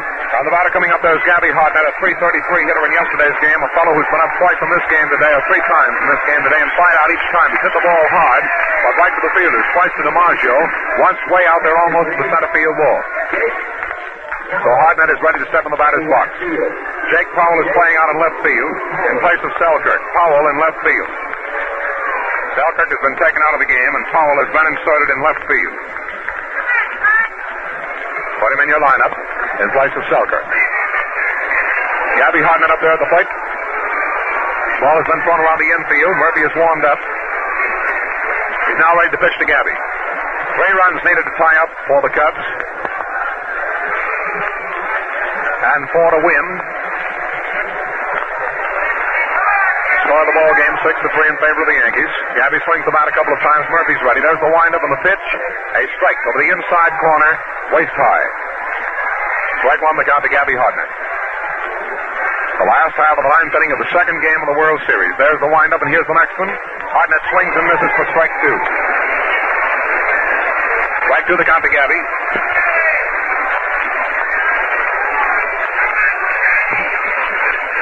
Murphy getting his sign. Has it. Starts his wind up very slowly. Here's the next pitch to Gabby Hartnett. Gabby gets a ball. Wide. Ball 1. Making the count 1 and 2. Ball 1 and strike 2 the count. Gabby stands up there swinging that bat. Johnny Murphy looks down at Bill Dickey, gets his sign, winds up. Here's the pitch. The ball is hit out to right field. It's a fly ball, an easy out to Tommy Henrich in right field for the first out in the last half of the 9th inning. So twice Gabby Hartnett has gone out on high fly balls to right field and twice to center field. Andrews and Hadley are both warming up down there in the bullpen for the New York Yankees in case they're needed. Johnny Murphy, however, is doing a pretty good job for the Yankees out there on the mound. He gets his sign. He's ready to pitch now to Collins. And Collins hitting left-handed against him sends a grounder down on the ground to the second baseman, Gordon. Gordon over to Gehrig. Gordon fumbled momentarily, but recovered in time to pick up the ball and get it over to first base for the second out. That's 2 away in the last half of the 9th inning. And the batter coming up there now is Billy Jurgens. Billy Jurgens stepping in the batter's box. Jurgens steps in there, taps his bat on the plate. Looks out at Murphy.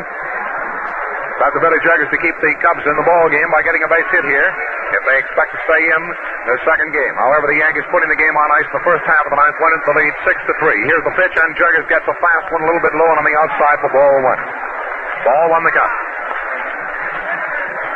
Jurgens swings the bat a couple of times for timing while Murphy is getting his sign. Then he reaches over and pitches the ball in. It's a high foul in back of the plate and off to the right, going into the right field section of the stands, way back in the boxes. Ball 1 and strike 1 the count. 1-1 the count. Yankees leading 6-3 the second game of the 1938 World Series. Here's the pitch, a ball high and on the outside for ball 2, making the count 2-1 to Bill Jurgens. Ball 2 and strike 1 the count. Bill stands up there, swings his bat once or twice. Johnny Murphy is ready. Here's the windup and the pitch, and it's a ball inside and high for ball 3, making the count 3-1. All 3 and strike 1 the count. Part of the 44,000 some odd fans are ready to leave the ballpark and is starting out. But as we've said so many times before, no ball game is over till that last man is out. 3-1 the count. Here's the pitch, and it's high for a ball. Ball 4, and Jurgens goes down to first base on a walk. Jurgens didn't think he had ball 4. He hesitated momentarily, decided to get ready for the next pitch, but it was ball 4, and Jurgens goes to first base. And some of the fans had to holler to him that it was time to go down to first base. Ball 4, somebody hollered from the stands, and so Jurgens starts down for first, and there he is. Billy Herman is coming in to tell the umpire Colson back at the plate of a pinch batter who is coming up here in the last half of the 9th inning for the pitcher, Larry French. It's going to be Phil Cavaretta. Cavaretta coming up.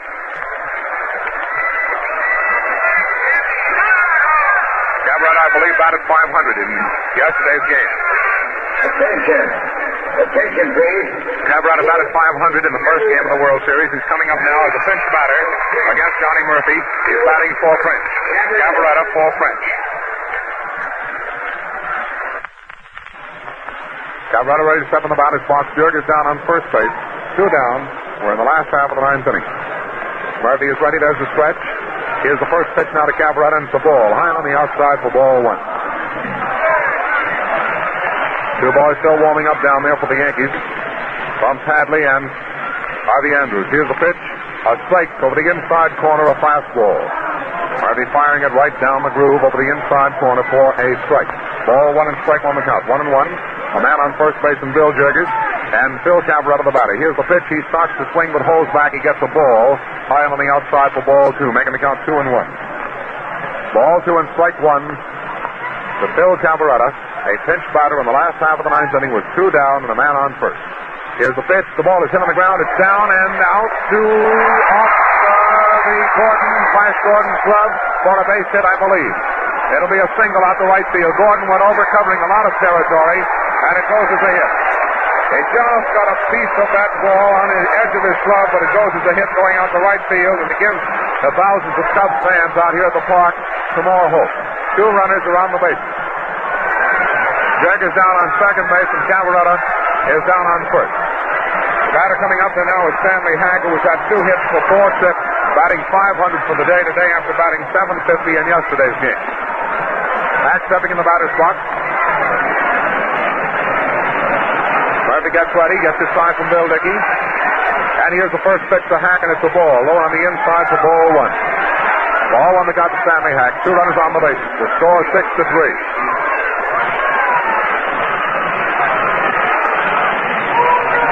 There's a stretch to look toward second base by Johnny Murphy. Here's the pitch.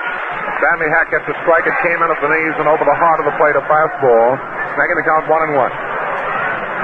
Ball 1 and strike 1 to Stanley Hack with 2 runners on the bases. Gehrig walked. Cabrera single to right. After 2 were down in the last half of the 9th. Here's the pitch.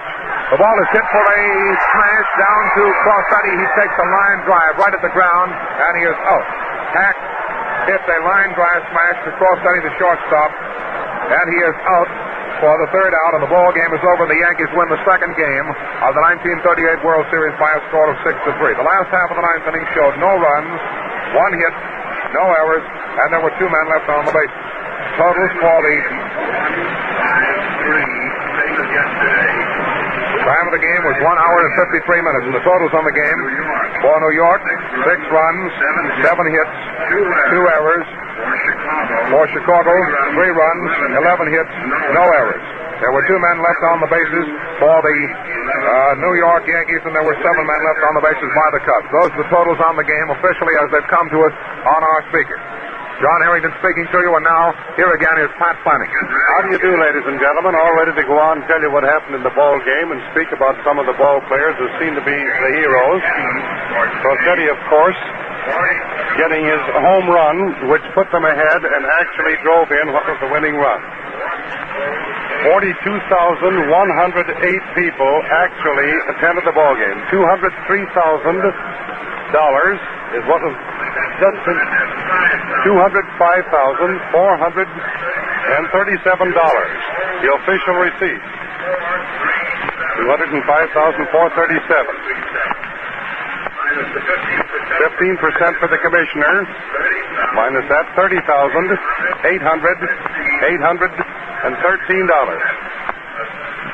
$13.55. That's what was minus for the commissioner. Well, as long as these things are coming over the loudspeaker, I might just as well go ahead and talk. Of course, today, we must say again that the hero of the series this afternoon was again this boy Crossetti, who played a beautiful game. He started 2 double plays that pulled the Yankees out of bad spots and pulled Gomez out of bad spots. And then we have Crossetti, who hit a home run and actually drove in the winning run himself. He'd been aiming at that left field wall all afternoon. He hit a hard, well-hit ball up into the stands out near the 368-foot mark. The other man who showed the Yankee power for the first time this afternoon was DiMaggio. He got no hits yesterday. He got a single in the second inning and came in and scored on that play on which Gordon hit a slow ball, and Jurgis and Hack both charged it. It rolled between them when they hit each other and knocked each other down. That's how they got 2 of their runs. Then, of course, DiMaggio got a home run of the man aboard in the 9th inning. Dizzy Dean went out there with an arm that hurt him like a toothache, and you've got to give him credit for being a great soldier going up against the power attack of the Yankees. It took them 8 innings to finally really get to him. And that was in the 8th and the 9th when they really got him down. The Yankees won by a score of 6-3 in a ball game that was hard fought and well played all the way through. Some sparkling infield play, some sparkling outfield work.